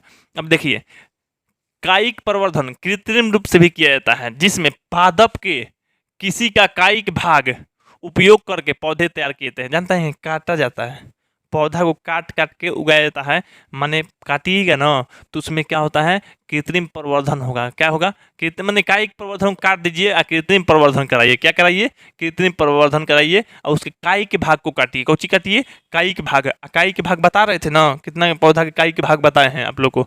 अब देखिए कायिक भाग को कृत्रिम तरीका से माने मानव निर्मित द्वारा, माने कृत्रिम कायिक प्रवर्धन विधियों द्वारा किया जाता है। कृत्रिम कायिक प्रवर्धन, तो ये विधि जो है आप लोग को कृत्रिम कायिक प्रवर्धन बहुत ही अच्छा है। इस विधि का उपयोग कर किसान जो है बहुत अच्छा खासा फसल, बहुत अच्छा खासा मैंने पादप का विकास कर पाया है। और उसी विकास से लोग बहुत लोग सब्जियां तो कुछ अन्य लोग खा रहे हैं, तो उसको विधि द्वारा उपयोग कर रहे हैं। तो कोई ना कोई विधि ले रहा है, तो विधि या मेथड या तरीका, तो ये तरीका है पहला कर्तन। क्या कर्तन माने कटिंग करके काट के, ठीक ना। अब देखिए कर्तन है माने कटिंग है, आगे बताते हैं आप लोग को। दूसरा है दाब लगाना, कुछ लगाना, दाब मतलब लेयरिंग करके। तीसरा है रोपण करके माने ग्राफ्टिंग। चौथा नहीं है, तीन गो है विधि। पहला विधि का नाम है आप लोग को कर्तन, जिसको कटिंग कहते हैं, काट के। दाब लगाना भी आरोपण विधि भी है।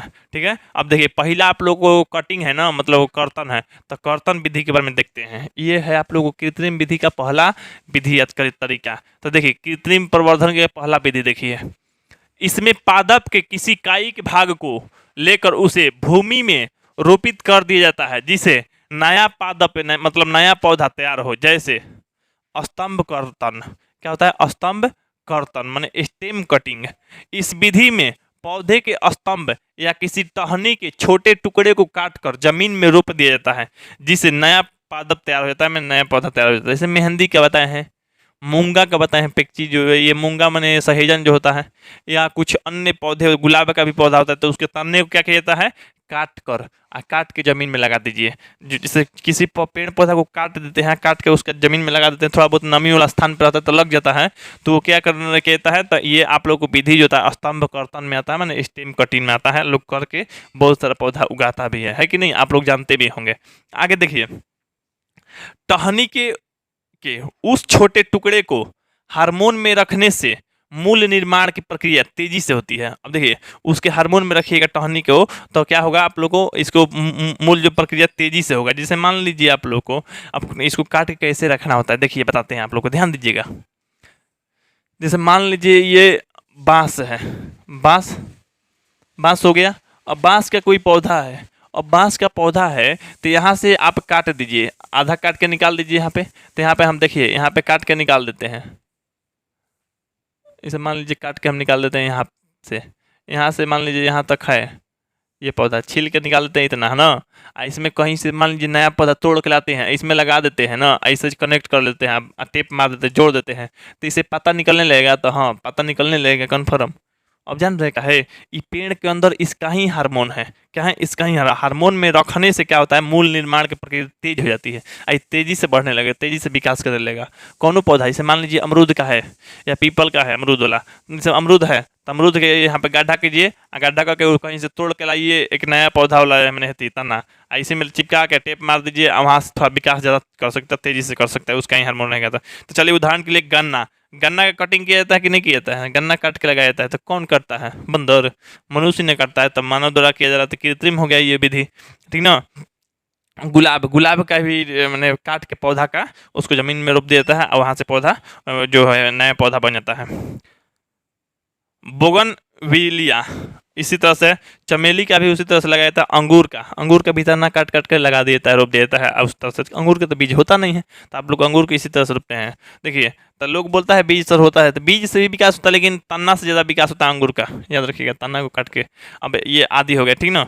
चलिए आगे बढ़ते हैं आप लोग को। यहाँ पे आप लोग स्कंद कर्तन जान गए, अब यहाँ पे जानेंगे आप लोग मूल कर्तन। क्या जानेंगे, मूल कर्तन। तो यहाँ पे देखिएगा आप लोग, तो मूल कर्तन दिया है। मूल कर्तन का जो मीनिंग होता है रूट कटिंग, क्या होता है आप लोग को, रूट कटिंग। और रूट कटिंग कहने का मतलब ये हो गया आप लोग को, रूट कहिए या मूल कहिए, रूट कहिए या मूल कहिए, तो देखिए उसको जड़ भी कहा जाता है। तो जड़ कटिंग माने जड़ को काट के नया पौधा तैयार कर सकते हैं, क्योंकि सब जड़ को काट के, तो हाँ जी जड़ को भी काट के तैयार किया जा सकता है, ठीक। अब यहाँ पे देखिए जानते हैं इसको, इस विधि में किसी पादप की क्या करते हैं, जड़ को भूमि में ऊर्ध्व स्थिति में भूमि में रोप दिया जाता है। क्या किया जाता है, भूमि में रोप दिया जाता है। ऊर्ध्व मतलब खड़ा करके, मतलब पहले जड़ को काट के उसको क्या किया जाता है, खड़ा करके भूमि में रोप दिया जाता है, जिससे कलिकाएं एवं जड़ें निकल कर नए पादप का निर्माण करती है।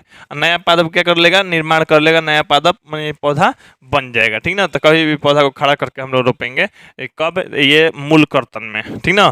तो अभी जानते हैं आप लोग को, नहीं जान रहे हैं तो भी कोई दिक्कत नहीं, आगे बढ़ते हैं, आप लोग को फोटो दिखाएंगे, जब समझाएंगे ना तब लोग को समझ में आ जाएगा। देखिए यहाँ पे देखिए आप लोग को जो विधि है, यहाँ पे दाब लगाना, क्या है, दाब लगाना माने लेयरिंग करना, लेयर बैठाना उस पर, है ना।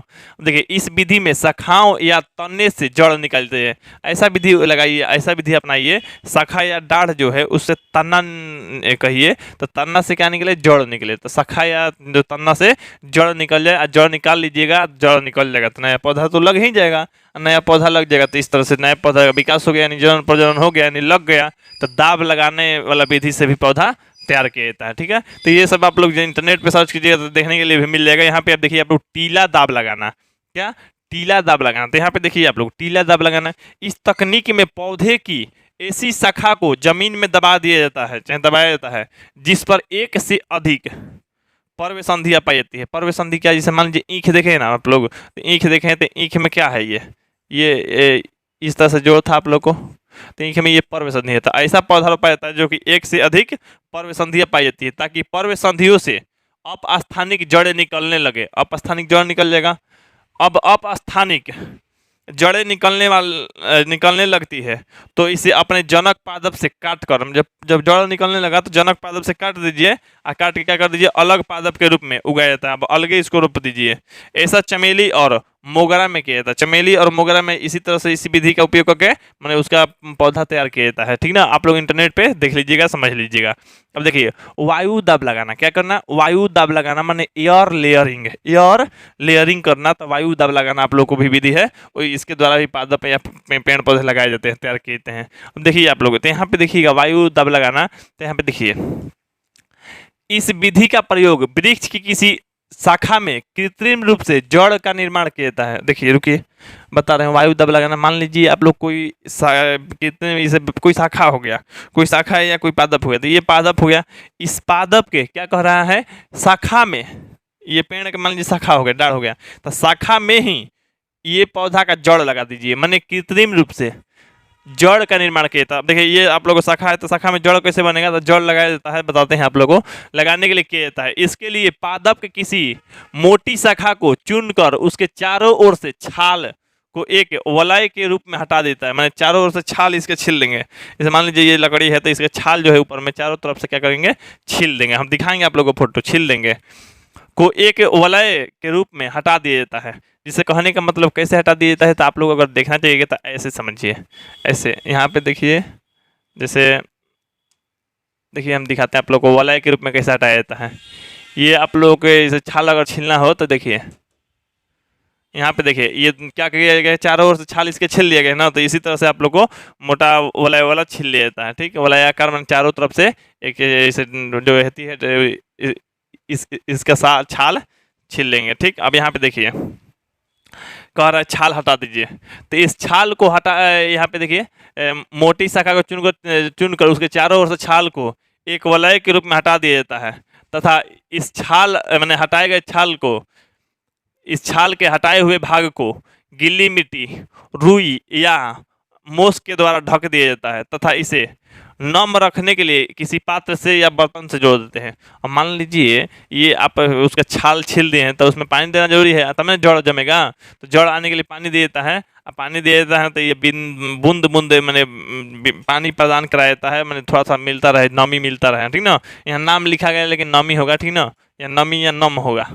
इस ढके हुए भाग को गुटी कहते हैं, जो भाग आप छील के ढक दिए हैं उसको क्या कहता है, गुट्टी। ठीक ना, उदाहरण के लिए संतरा, नींबू, अमरूद, लीची, इस तरह के पौधे जो है गुटी विधि मैंने गुटी बना के, यानी कहने का मतलब है आप लोग को छाल को हटा के ये आप लोग मैंने वहाँ पे आप लोग जड़ उगा सकते हैं। ठीक ना, अब चलिए, अब यहाँ पे देखिए आप लोग रोपण, देखिए आप लोग उधर कितना आगे जाने या नहीं जाने उससे मतलब नहीं है। रोपण विधि देखिए, अगर आप लोग खेत से जुड़े होंगे, देहातों में होंगे, जानते होंगे, देखते होंगे बाग बगीचा, तो आप लोग जानते होंगे रोपण विधि है। क्या है रोपण विधि है, ग्राफ्टिंग किया जाता है। क्या किया जाता है, ग्राफ्टिंग किया जाता है। यहाँ पे देखिए, इस विधि में दो अलग अलग पादपों के हिस्से को जोड़कर उत्तम किस्म वाला पादप तैयार किया जाता है। इसे कलम लगाना भी कहा जाता है। क्या कहता है, कलम लगाना। लेकिन यह क्या कर रहा है, दो अलग अलग पादप, दो अलग अलग पादप का मतलब ये होगा अलग अलग पौधा। अलग अलग पौधा क्या किया जा रहा है, जोड़ दिया जा रहा है, जोड़ के उत्तम किस्म वाला पादप तैयार कर रहा है। उत्तम किस्म वाला मैंने अच्छा क्वालिटी वाला हो रहा है। तो दो गो अलग अलग पादप मैंने अलग अलग पेड़ पौधा, तो हाँ ये मान लीजिए पौधा अलग हो गया, ये पौधा अलग हो गया, इसमें इसको जोड़ देंगे तो आप लोग को नया पौधा बनेगा। नया पौधा जो बनेगा, विकसित बनेगा, उस नया पौधा को क्या कहेंगे हम लोग, तो नया पौधों को कलम लगाना कहता है। क्या कहता है, कलम लगाना। देखिए कलम क्या होता है, मैंने साइन, यहाँ पे साइन जो होता है, साइन, तो साइन जो होता है आप लोग कलम, कलम अच्छी किस्म वाले पादप को कहता है। अच्छा किस्म वाला जो बन गया उसी पादप को कहता है, जिसका दूसरे पादप पर रोपण किया गया है। दूसरे पादप पर, क्या, दूसरे पादप पर, तो दूसरे पादप मान लीजिए ये पहला पादप है, ये दूसरे पादप है, तो दूसरा पादप पे इसको लगाया गया है, इसको रोपण किया गया है। ठीक ना, तो रोपण किया गया है। स्कंध जिस पौधे पे कलम लगाई जाती है उसे स्कंध कहा जाता है, मतलब इंग्लिश में स्टॉक। तो ये जो आप लोग को मान लीजिए यहाँ पे हम छील के यहाँ पे ये पौधा जोड़ के लगा देते हैं, हम आप लोग चित्र दिखाते हैं आप लोगों को, तो इसको हम लोग स्कंध कहेंगे, इसको हम लोग कलम कहेंगे। क्या कहेंगे? कलम। जैसे यहाँ पे आप लोग देखिएगा तो हम बताते हैं आप लोग को। रोपण विधि जो किया जाता है, तो रोपण विधि आप लोगों को गुलाब में, आम में, अमरूद में, सेब में, नींबू में, ये सब में किया जाता है। तो यहाँ पे आप देखिए कि हम दिखा देते हैं, क्योंकि आप लोग बार बार कहते हैं कि सर दिखा दीजिए, दिखा दिया कीजिए ताकि हम लोग समझ जाएं, तो हम भी सोचते हैं कि दिखा दे। अब यहाँ पे देखिए, यहाँ शुरू से देख लीजिए थोड़ा सा। अब देखिए, आप लोग जिसे मान लीजिए आप लोग पौधा नहीं लगाते हैं, लगाया कीजिए, आपसे नम्र निवेदन है। पौधा हम लोग को जिंदा रखा हुआ है, पौधा से निको लाभ है। चलिए आगे बढ़ते हैं। पौधा लगाने के हम लोग विधि सीख रहे हैं। अब पौधा लगाएंगे नहीं तो फिर तो दिक्कत नहीं है, विधि काहे लिए सीख रहे हैं। अब देखिए, ये भी आप लोग को कलम लगाना विधि है ना। ये आप लोग को बीजों का अंकुरण हो गया, नया पौधा तैयार हो रहा है, तो वही आकार दिखाया गया है इसमें। देखिए, यही है आप लोगों को जो पढ़ना है। दाब कलम लगा के यहाँ पे देखिए, इसको आप लोग 45 डिग्री में नुकीला कर लीजिए, नुकीला करके इसमें लगा दीजिए, तो इसको स्कंध कहते हैं। जिस पौधा में लगता है कोई कलम, तो उसको स्कंध कहते हैं। इसको क्या कहते हैं? सैन। सैन मैंने सैन जो मतलब इसको कलम कहेंगे, इसको स्कंध कहेंगे, ठीक ना। तो इसी को जब चीज़ें लगाए हैं यहाँ पे, तो ये ऊपर वाला ला के में डाल दीजिए और रस्सी से बांध दीजिए, एडजस्ट कर लीजिए, इस तरह से बन जाएगा। यहाँ पे आप लोग मतलब कोई कलिका फूट के मैंने पेड़ पौधा पत्ता जमने लगेगा, ठीक ना। आगे भी देखिए, यहाँ पे देखिए, आगे गुलाब के पौधा है, दिख रहा है ना, आगे गुलाब का कांट उठ है। तो गुलाब के पौधा में क्या किया गया है? तो ये आप लोग को स्कंध है, स्कंध हो गया। ये नीचे वाला स्कंध हो गया। स्कंध में क्या किया गया? कलम लगा दिया गया है, ये कलम कहलाएगा। कलम लगा दिया गया है, कलम लगा के क्या किया? रस्सी या धागा या कोई रबर से बांध दिया गया है। रबर से बांधने के बाद ये ऊपर गया है, देख रहे हैं आप लोग। तो इस तरह से किया जाता है, आप लोग को बनाया जाता है, ठीक ना। अब चलिए यहाँ पे देखिए, अगर बांध दीजिएगा कुछ दिन हो जाएगा, तो बांधने के बाद यहाँ पे ऊपर में क्या लेने लगेगा? पत्ता लेने लगेगा, यहाँ पे मैंने पचकी फूलने लगेगा, यानी मुकुल जैसा होगा। ये पौधा क्या होगा? पूर्ण विकसित कर लेगा। ये आप लोग देख सकते हैं। इसको क्या कहते हैं? सेक्शन कहते हैं। क्या? सेक्शन नहीं तो कलम भी कह सकते हैं। इसको स्टॉक कहा जाता है। क्या कहता है? स्टॉक मतलब स्कंध है। स्कंध के अंदर चीज़ें लगा के इसको ऊपर वाला को प्रवेश करा दिया जाता है, मैंने अंदर करा दिया जाता है, ठीक ना। अब यहाँ पे देखिए आगे, यहाँ पे इसी तरह से ये होता है। रस्सी या धागा या रबड़ बांध दीजिए, यहाँ भी बांध दीजिए। बांध दीजिएगा ना तो क्या होगा ना, तो मान लीजिए ये पौधा आसानी से लग जाएगा, जल्दी खराब नहीं होगा, या मैंने लंबा समय तक टिक के, वो भी उत्तम नस्ल वाला बन जाएगा, ठीक ना। यहाँ पे देखिए, ये भी है। अगर आप लोगों को स्कंध मतलब नीचे वाला जो पौधा है चौड़ा है ना, तो 2 कलम भी लगा सकते हैं। देख लीजिए, 2 लगाया गया है। साइन जो है 2 लगाया गया है कौची में, तो रूट स्टॉक में। आप लोग देख रहे हैं, यहाँ से जो विकसित होके वहाँ अपन पौधा वो फड़ने लगेगा, होने लगेगा, ठीक। यहाँ पे आप देखिए, यहाँ पे ये मान लीजिए ये पौधा है आप लोग को, तो इस पौधा में देखिए 2 विकसित हो गया कि नहीं हो गया है। ये इस विधि द्वारा भी 45 डिग्री द्वारा कर लिया जाता है। यहाँ पे देखिए, ये भी पौधा में 2 कलम लगा दिए गए हैं, दोनों कलम विकास के यहाँ पे अंक देख भी रहे हैं कि आप लोग वहाँ पे मुकुल निकल रहा है, पत्ता निकलने लगेगा, ठीक है। यहाँ पे देखिए, अनेकों फूल लगाए गए हैं, इसी विधि द्वारा, कलम लगाना विधि द्वारा कर लिए गए हैं। यहाँ पे इस दिए देखिए, ये मान लीजिए डाढ़ है ना, तो इसमें 2 कलम लगा दिए गए हैं। दोनों से वृद्धि भी कर जाएगा कन्फर्म रूप से, ठीक ना। चलिए, ऐसे आप लोग को छिलने के लिए बताए हैं। अब यहाँ पे आप लोग को दिखाते हैं जो आप लोग को पढ़ना है, ठीक ना, क्योंकि ये देखना बहुत ज़रूरी था, इसलिए देखें हम लोग। तो यहाँ पे देखिए आप लोग, कलम किसे कहते हैं? मैंने साइन। तो साइन जो कहा जाता है कलम, ये अच्छी किस्म वाला पादप को कहा जाता है। अच्छा किस्म के रहेगा जो उसी को कहेंगे, जिसका दूसरे पादप पे रोपण किया जाता है। दूसरा पादप कॉलम क्या किया जाता है? तो दूसरा पादप पे रोपण किया जाता है। जैसे मान लीजिए ये स्कंद है, तो स्कंद पर हम लोग एक कलम को रोपण करेंगे, मैंने कॉलम क्या करेंगे? दूसरे मैंने पादप पे रोपण कर देंगे, ठीक ना। आगे देखिए, यहाँ पे आप लोग स्कंद किसे कहते हैं? स्कंद देखिए, स्कंद स्टॉक। जिस पौधे पे कलम लगाई जाती है, क्या कहते हैं? जिस पौधे पे कलम लगाई जाती है उसे स्कंध कहा जाता है। क्या क्या कहा जाता है? स्कंध। माने मान लीजिए इस पौधा पे लगाया गया था, ये पौधा यहाँ पे छील दीजिए, छील के अंदर भर के बांध दीजिए। तो यहाँ पे इस तरह से कीजिएगा, तो इस पौधा पे लगाया गया तो इसको स्कंध, इसको लगाया गया तो इसको कलम, है ना। चलिए, तो यहाँ पे रोपण गुलाब, आम, अमरूद, सेब, नींबू आदि में किया जाता है इस विधि का उपयोग, ठीक ना। आगे बढ़ते हैं आप लोग को। यह निम्न विधियों द्वारा होता है। निम्न विधि होता है, निम्न विधि द्वारा इस तरह से तैयार किया जाता है। तो निम्न विधि यहाँ पे आगे देखते हैं। निम्न विधि द्वारा तैयार किया जाता है जीवारोपण, माने वाइप और टंग ग्रेफ्टिंग, माने जीवा रोपण, इसका जीभ को रोप दिया जाता है। तो देखिए, इसमें स्कंध, स्कंध माने आप लोग स्टॉक समझ गए, तथा कॉलम को तिरछा 45 डिग्री के कोण पे काटा जाता है। तिरछा काटा जाता है और 45 डिग्री के कोण पे काट देता है, और उनमें मध्य में एक चीरा लगा लेता है, नीचे वाला में क्या कर लेते हैं, चीरा लगा लेता है ताकि एक दूसरे में फिट हो जाए, और फिर इसको रबड़ या ट्यूब से कसकर बांध देता है। तो यहाँ पे आप लोग अभी तो समझे होंगे कि ये चीज़ आप लोग को दिखाए हैं कि तिरछी काट ले देता है और लगा दे देता है, तिरछी काट के इस तरह से लगा दे देता है। देखिए यहाँ पे साफ दिख रहा है, तिरछी दोनों काटा जा रहा है ना, और चीरा लगा दिया जा रहा है, उसी में उसको डाल के बांध दिया जा रहा है रबड़ या रस्सी या टेप से, इस तरह से बांधा जा रहा है। आगे देखिए इस तरह से तिरछी काटा जाता है, तिरछी काट के आप लोग को लगा देता है, ऐसे भी लेकिन लगता है, याद रखिएगा। ऐसे भी क्या किया जाता है आप लोग को, इसको काट के समतल जैसे काटेंगे, इसमें फिट करके बांध देंगे, ऐसे पौधा द्वारा निकल जाएगा, मैंने नया पौधा का निर्माण भी हो जाएगा। तो ये पौधा का निर्माण इस तरह से विधि है, आप लोग को विधि हम लोग पढ़ रहे हैं। चलिए तो इसका स्कंद तथा कॉलम को तिरछा 45 डिग्री पे काटा जाता है, तब उसको लगा देता है, मैंने रोपण किया जाता है।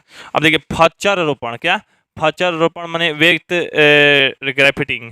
इस विधि में स्कंद में भी आकार तथा कलम को भेज या उल्टा भी या फचर के आकार के काटा जाता है, फिर दोनों को जोड़कर रस्सी या रबर से बांध देता है। जैसे मान लीजिए ये पौधा है आप लोग को, तो ये पौधा को भी जैसा काटेंगे ना। अच्छा एक जो पौधा है आप लोगों को यहाँ पे ये है, चलिए आगे देखिए यहाँ पे आप लोग, तो इसको क्या कीजिए, ये भी 45 डिग्री कटा गया, ये भी 45, तो ये भी आकार का उल्टा है, तो इसको ला के इसमें डाल दीजिए, फिट हो जाएगा, और रस्सी या ट्यूब से क्या कर दीजिए, बांध दीजिए, लंबा समय तक चलेगा, है कि नहीं। आगे अब देखिए मुकुट रोपण, क्या मुकुट रोपण, तो यहाँ पे देखिए मुकुट रोपण मैंने क्राउन ग्राफ्टिंग। तो इस विधि में स्कंद की मोटाई बहुत अधिक होती है, स्कंद की मोटाई जो होती है अधिक, स्कंद मतलब कुछ, तो जिसमें पौधा लगाया जा रहा है ना उसी में नीचे वाला को स्कंद बोलते हैं। तो स्कंद की मोटाई ज़्यादा होती है, जिससे कई कलम रोप दी जाती है, मैंने कई को कलम लगाना तो कई को कलम भी लग जाएगा, है कि नहीं। यहाँ पे देखिए कई को कलम लगा हुआ, तो यहाँ पे दिखा देते हैं आप लोग को। लेकिन कौची होना चाहिए, तो इसमें जो मैंने स्टॉक यानी स्कंद होना चाहिए वो मोटी होनी चाहिए, ठीक ना। देखिए ये मान लीजिए 2 गो लगा है इसमें, है कि नहीं। अच्छा इसमें भी क्या है, नीचे मोटा है तो 2 गो लग गया कि नहीं। तो अगर स्कंद मोटा रहेगा तो 2 गो या 2 गो से ज़्यादा भी कलम लग सकता है। यहाँ पे देखिए कलिका रोपण, क्या कलिका रोपण देखना है, तो यहाँ पे देखिए कलिका रोपण मैंने बर्ड ग्राफ्टिंग, कलिका रोपण। इस विधि में स्कंद की छाल में टी आकार का चीरा लगाकर उसमें कलिका का रोप दिया जाता है टी आकार के, जिससे आप लोग को दिखाएं ना, काट के लास्ट में फोटो दिखाएं, और उनको रबड़ या रस्सी की अच्छी तरह से कसकर बांध दीजिए। लेकिन टी आकार के, कैसा टी आकार के पौधा को लेकर बांधना पड़ेगा। जैसे यहाँ पे मान लीजिए आप लोग को दिखाते हैं,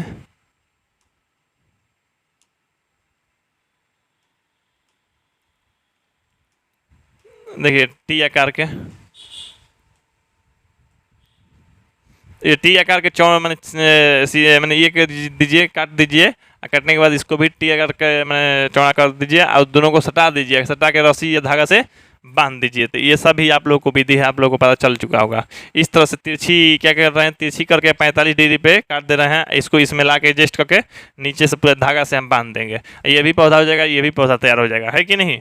चलिए आगे यहाँ पे देखते हैं आप लोग को, यहाँ पे देखिए नोट, रोपण के लिए स्कंध और कलम दोनों के कैम्बियन मैंने एक धा को एक के दूसरे के संपर्क में अनावश्यक होता है, ताकि यह दोनों विभाजन होकर एक दूसरे से जुड़ जाए। अब जानना है आप लोग को लैंगिक जनन, आप लोग को वो कलम और स्कंद जोड़ना होता है, बस उसमें हार्मोन कंट्रोल करके अपना पादप लगा देता है। लेकिन अब हम लोग को समझना है लैंगिक जनन मतलब सेक्सुअल रिप्रोडक्शन, लैंगिक जनन मतलब सेक्सुअल रिप्रोडक्शन, सेक्सुअल रिप्रोडक्शन यानी लैंगिक जनन। लैंगिक जनन में 2 गो विपरीत लिंग वाला साथी की आवश्यकता होती है, जरूरत होती है। यहाँ पे देखिए, यहाँ पे देखिए जब जनन प्रक्रिया में 2 जीव, यहाँ पे 2 जीव नहीं, 2 विपरीत लिंग वाला जीव कहिए ना, 2 विपरीत लिंग वाला जीव के जनक भाग लेते हैं तो उसे लैंगिक जनन कहते हैं। यहाँ पे लैंगिक जनन में 2 माने विपरीत लिंग वाला साथी भाग लेगा तब लैंगिक जनन होगा। इसमें देखिए ध्यान से देखने वाला, लैंगिक जनन में क्या होता है, अर्धसूत्री विभाजन एवं निषेचन क्रिया होती है। निषेचन क्रिया तो होती है, चलिए ठीक है, अर्धसूत्री विभाजन होता है। तो अर्धसूत्री विभाजन क्या होता है, तो देखिए आप लोग को, जैसे मान लीजिए कोई मनुष्य है, तो मनुष्य है, आदमी है, तो आदमी में क्या होते हैं, तो आदमी में आप लोगों को, आदमी में है 46 क्रोमोसोम को, है 46 को, अच्छा, महिला में कगो है तो महिला में भी 46 गो है कि नहीं है? तो ये आप लोग को 46 गो क्रोमोसोम है। ठीक, तो दोनों के पास 46 क्रोमोसोम है। लेकिन अर्धसूत्री विभाजन, जैसे नर युग्मक के जो ये नर युग्मक है उसका गैमीट क्या नाम है? तो नर युग्मक के नाम है आप लोग को शुक्राणु और ये अंडाणु। तो इसके शुक्राणु और अंडाणु में कितना होगा? जैसे मान लीजिए हम लोगों के शुक्राणु में कितना क्रोमोसोम होगा? तो 23 गो होगा। अर्धसूत्री होता है 23 गो, 23 गो अंडाणु होगा जी। यहाँ पे आप लोग को 23 हो जाएगा। 23 और 23 मिलकर कब हो गया? 46 को हो गया। यानी कहने का मतलब 23 को ये मम्मी से 23 को पापा से मिला होगा तब जाके 46 को हुआ है। लेकिन लैंगिक जन्म ना हुआ है। लैंगिक जन्म हुआ है तभी हम लोग के संतान की उत्पत्ति हुई है।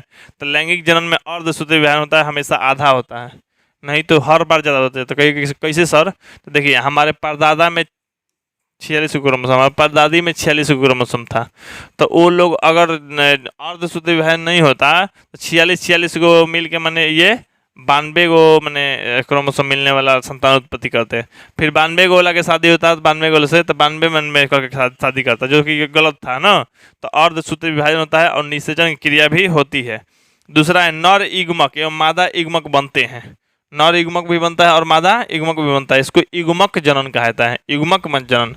जैसे लड़का लड़की में देखिएगा तो नर युग्मक में शुक्राणु, नर में देखिएगा शुक्राणु और मादा में देखिएगा अंडाणु। तो कब बनता है? तो ये बनता है आप लोग को 12 वर्ष की उम्र में। तो 12 वर्ष की उम्र में बना तभी जान लीजिए कि 12 वर्ष की उम्र में शुक्राणु जनन हो गया, या शुक्राणु नहीं कहेंगे, मैंने युग्मक जनन हो गया, युग्मक बन गया, मैंने युग्मक का जनन हो गया। ठीक ना। चलिए आगे यहाँ पे देखते हैं। नर युग्मक एवं मादा युग्मक के संयोजन से बने युग्मनज बनता है। अब देखिए नर युग्मक और मादा युग्मनज, यहाँ पे देखिए नर युग्मक और मादा युग्मक के संयोजन होगा, मैंने मिलेगा, मैंने संकलन होगा, तब जाके बनेगा युग्मनज, जिसको जाइगोट कहता है, बनता है। आज जब बन जाएगा तो ये प्रक्रिया को क्या कहेंगे? निषेचन कहता है। क्या कहता है? निषेचन। अब देखिए युग्मनज के द्वारा नया जीव बनता है। युग्मनज जब होगा तो नया जीव बनेगा, जो कि उसके भ्रूणीय परिवर्धन कहता है। क्या कहता है? भ्रूणीय परिवहन। अब यहाँ पे देखिए आप लोगों को परिवर्धन, ठीक ना। लैंगिक जनन की क्रिया में अलैंगिक जनन की तुलना अधिक समय लगता है। मतलब लैंगिक जनन में ज़्यादा समय लगता है अलैंगिक जनन की तुलना में। मैंने अलैंगिक जनन, जैसे मान लीजिए ये बैक्टीरिया होता है, जैसे लैक्टोबैसिलस, जो कि दूध दही में डालते हैं। आप लोग दूध में डालें 4-5 घंटा में इतना करोड़ों अरबों संख्या अपना बना लिया, तो वो दही बना दे दूध को। यानी कहने का मतलब ये है, तो कम समय में ज़्यादा संतान उत्पत्ति कर ले रहा है, ज़्यादा काम करवा ले रहा है अलैंगिक जनन द्वारा।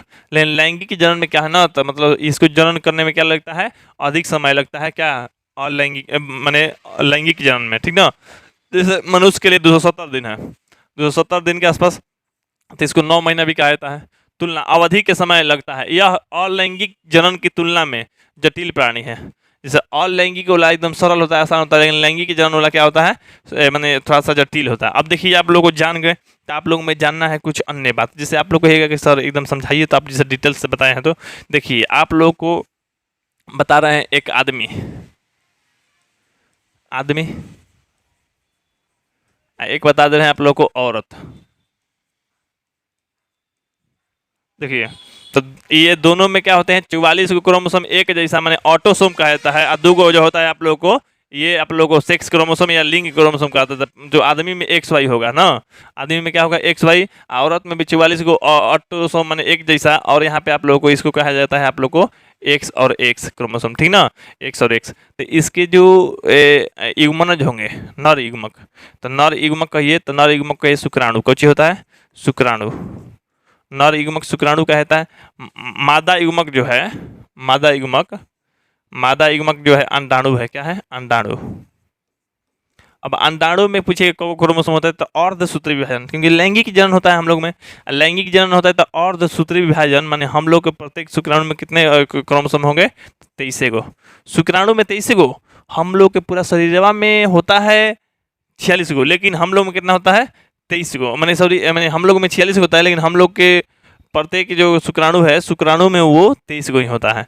मादा का भी शुक्राणु में 23 गो होता है। 23 को मिल के आप लोग को 46 हो जाता है, और तब जाके कोई एगो संतान उत्पत्ति करता है, जिसे संतान कहिए या लड़का कहिए या लड़का।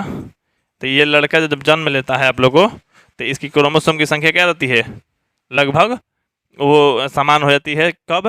जब 23 को मिल के बनेगा तब। तो यानी यही शुक्राणु और यही अंडाणु मिलेगा, तो इसको कहेंगे हम लोग युग्मनज।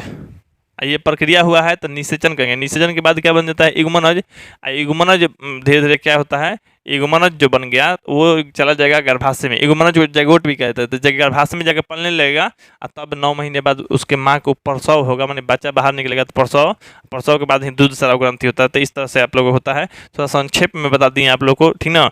अब इसमें आप लोग को ये मेल गैमीट का शुक्राणु या स्पर्म कहा जाता है, मादा गैमीट का अंडाणु या ओभम कहा जाता है, ठीक ना। इतना ही आप लोग से अभी प्रश्न आप लोग को दे सकता है। आगे जानेंगे, जैसे आप लोग को ये जीवों में जन्म था, तो जन्म के परिचय था तो हम दे दिए। अब आप लोग को जो पाठ आएगा मनुष्य में जन्म, तो उसमें डिटेल से जानेंगे। तो इसलिए इसमें इतना ही आप लोग को रहने देते हैं। अब देखिए आप लोग के लिए इंपॉर्टेंट चीज़ है, इंपॉर्टेंट इसलिए है कि आप लोग के, जैसे मान लीजिए बहुत से लोग हैं कि पीडीएफ लेना चाहते हैं कि सर हमको पीडीएफ दीजिए, तो पीडीएफ का भी उपाय आप लोग को है यहाँ पे। आप लोगों को जैसे कहने का मतलब इसमें हो गया, आप लोग को क्लास 11th और 12th, क्लास 11th और 12th अगर आईएससी लेना चाहते हैं, आईएससी कर रहे हैं, तो इसमें आप लोग के लिए कोर्स आता है। क्या आता है? कोर्स आता है 11th और 12th के लिए। ये कोर्स है मात्र 1000 रुपये का। 1000 रुपये का कोर्स है, लेकिन आप लोग को जो पैसा है वो फुल वसूल का काम करता है, क्योंकि आप लोग को पढ़ने के लिए इसमें ऐसा चीज़ ही मिलता है, तो आप लोगों को कोई दिक्कत नहीं रहेगा। लाइव है प्लस में रिकॉर्डेड क्लास मिलता है। लाइव क्लास ले जाता है, उसी का रिकॉर्डेड क्लास भी आप लोग को मिलता है, जो कि बेस्ट हो जाता है। जैसे हमारे ऑफलाइन कोचिंग वाला भी लोग करता है, ऑनलाइन वाला भी कर रहा है। आप लोग भी ज्वाइन होकर पढ़िए। वहाँ पे स्टडी मटेरियल है, जैसे हम आप लोग को पूरा पीडीएफ से समझाते आ रहे हैं ना, तो स्टडी मटेरियल सब ऐप पे मिल जाएगा, और अन्य भी एक्स्ट्रा मिलेगा, असाइनमेंट नोट्स या रिटन नोट्स भी आप लोग को मिलेगा, ठीक। अब टेस्ट सीरीज मिल जाएगा, और इसका पीडीएफ भी अगर लेना चाहते हैं तो पीडीएफ भी मिल जाएगा। नहीं तो टेस्ट सीरीज ये होता है, आप लोग को टेस्ट दीजिए, आप लोग कितना सही किए कितना गलत किए आप लोग को आसानी से हो जाएगा। प्लस में यहाँ पे कोई प्रश्न गलती हो गया तो गलती प्रश्न का सही उत्तर क्या है वो भी हो जाएगा। उसी समय जब लास्ट में आप टेस्ट सबमिट कीजिएगा तो उसी समय आपका रिजल्ट मिल जाएगा, ये आसानी से, जो कि आप लोग को जरूरी है। अब पूरा सब्जेक्ट के चैप्टर वाइज टेस्ट है, तो आप लोग को 1000 रुपया तो टेस्ट देने में मैंने वसूल हो गया। इसमें आप लोग को क्लास करने के मिल रहा है, स्टडी मटेरियल, डाउट सेशन भी चलेगा। आप लोग को कोई भी दिक्कत रहेगा डाउट सेशन, होमवर्क मिलेगा, जो कि आप लोगों के लिए बहुत फायदा है। डेली अटेंडेंस आप लोग को बन जाएगा डेली, तो ये तो हम लोग को फायदा क्या मैंने हम लोग के लिए अच्छा है। तो आप लोग को पता चलेगा आप लोग कौन लोग पढ़ रहा है कौन नहीं पढ़ रहा, जो नहीं पढ़ रहा है उसको मोटिवेट करके कैसे मन लगाएगा, कैसे बताया जाए, कारण जानना, हर चीज़ आप लोग के लिए अवेलेबल है। All feature available for offline student. तो ये जो ऑफलाइन स्टूडेंट के लिए भी ये सब माध्यम है, और ऑनलाइन वाला के भी है। तो ऑफलाइन स्टूडेंट बेस्ट कर जा रहा है, रिजल्ट बेस्ट ला रहा है, आप लोग भी लाइए, आप लोग भी कीजिए तैयारी अच्छा से, ठीक ना। तो ये आप लोग को 11th और 12th आर्ट्स और साइंस के आप लोग को जो लोग हैं, तो आर्ट्स और साइंस के जो पेमेंट है आप लोग को 1000 रुपया है। ये आप लोग को 10th का था, 10th का आप लोग को पेमेंट जो है मात्र 500 रुपया है। कितना है? 500 रुपया है। अब सेम फीचर उसमें भी है आप लोग को। तो आप लोग से यही रिक्वेस्ट होगा, तो आप लोग मेरे नंबर पे, दिए गए नंबर पे कांटेक्ट कर सकते हैं। कांटेक्ट करने के बाद जो भी हेल्प लेना है ले सकते हैं। मेरा नंबर है आप लोग को 8340453964। और हाँ, एक बात जान लीजिए, क्लास 12th और क्लास 10th के रिजल्ट के लिए 80% रिजल्ट की गारंटी लेते हैं हम लोग। तो इसलिए आप लोग मेरे से जुड़िए, जानिए। सभी सब्जेक्ट के टीचर अलग अलग हैं, तो अब क्या चाहिए आप लोग को पढ़ने के लिए। तो हर माध्यम, हर विधि, हर तरीका हम दे रहे हैं आप लोग को। यहाँ से पढ़ के आप बेस्ट कीजिए, अच्छा कीजिए, अच्छा रिजल्ट लाइए। किसी को भी कोई दिक्कत होगा मेरे दिए गए नंबर पर कॉन्टैक्ट कर सकते हैं हम, ठीक है। आप लोग को इस पाठ का जो वीडियो है आप लोग को एडवांस वाला भी आ रहा है आप लोग को, ये एनसीईआरटी बेस पे भी चल रहा है आप लोग को। तो दो सीरीज चलेगा आप लोग को यूट्यूब पे ही फ्री में, दो सीरीज। एक तो एडवांस वैल्यू जानिए, एक तो आप लोग एनसीईआरटी बेस जानिए। एनसीईआरटी एग्जाम के लिए बेस्ट है, एडवांस जो है कंपटीशन के लिए बेस्ट है। तो आप लोग दोनों पढ़ते चलिए, दोनों बेस्ट रहेगा आप लोग के लिए, ठीक है। तो आप लोग को हम मिलते हैं अगले क्लास और अगले वीडियो में। आप लोग को कोई भी चीज़ पूछना है कमेंट कर सकते हैं। कमेंट करने के बाद आप लोग इसे चैनल को सब्सक्राइब कर लीजिएगा, वीडियो को शेयर कर दीजिए, ठीक है। आप लोग को मिलते हैं अगले वीडियो में, नहीं अगले क्लास में। तब तक के लिए जय हिंद, जय भारत, वंदे मातरम।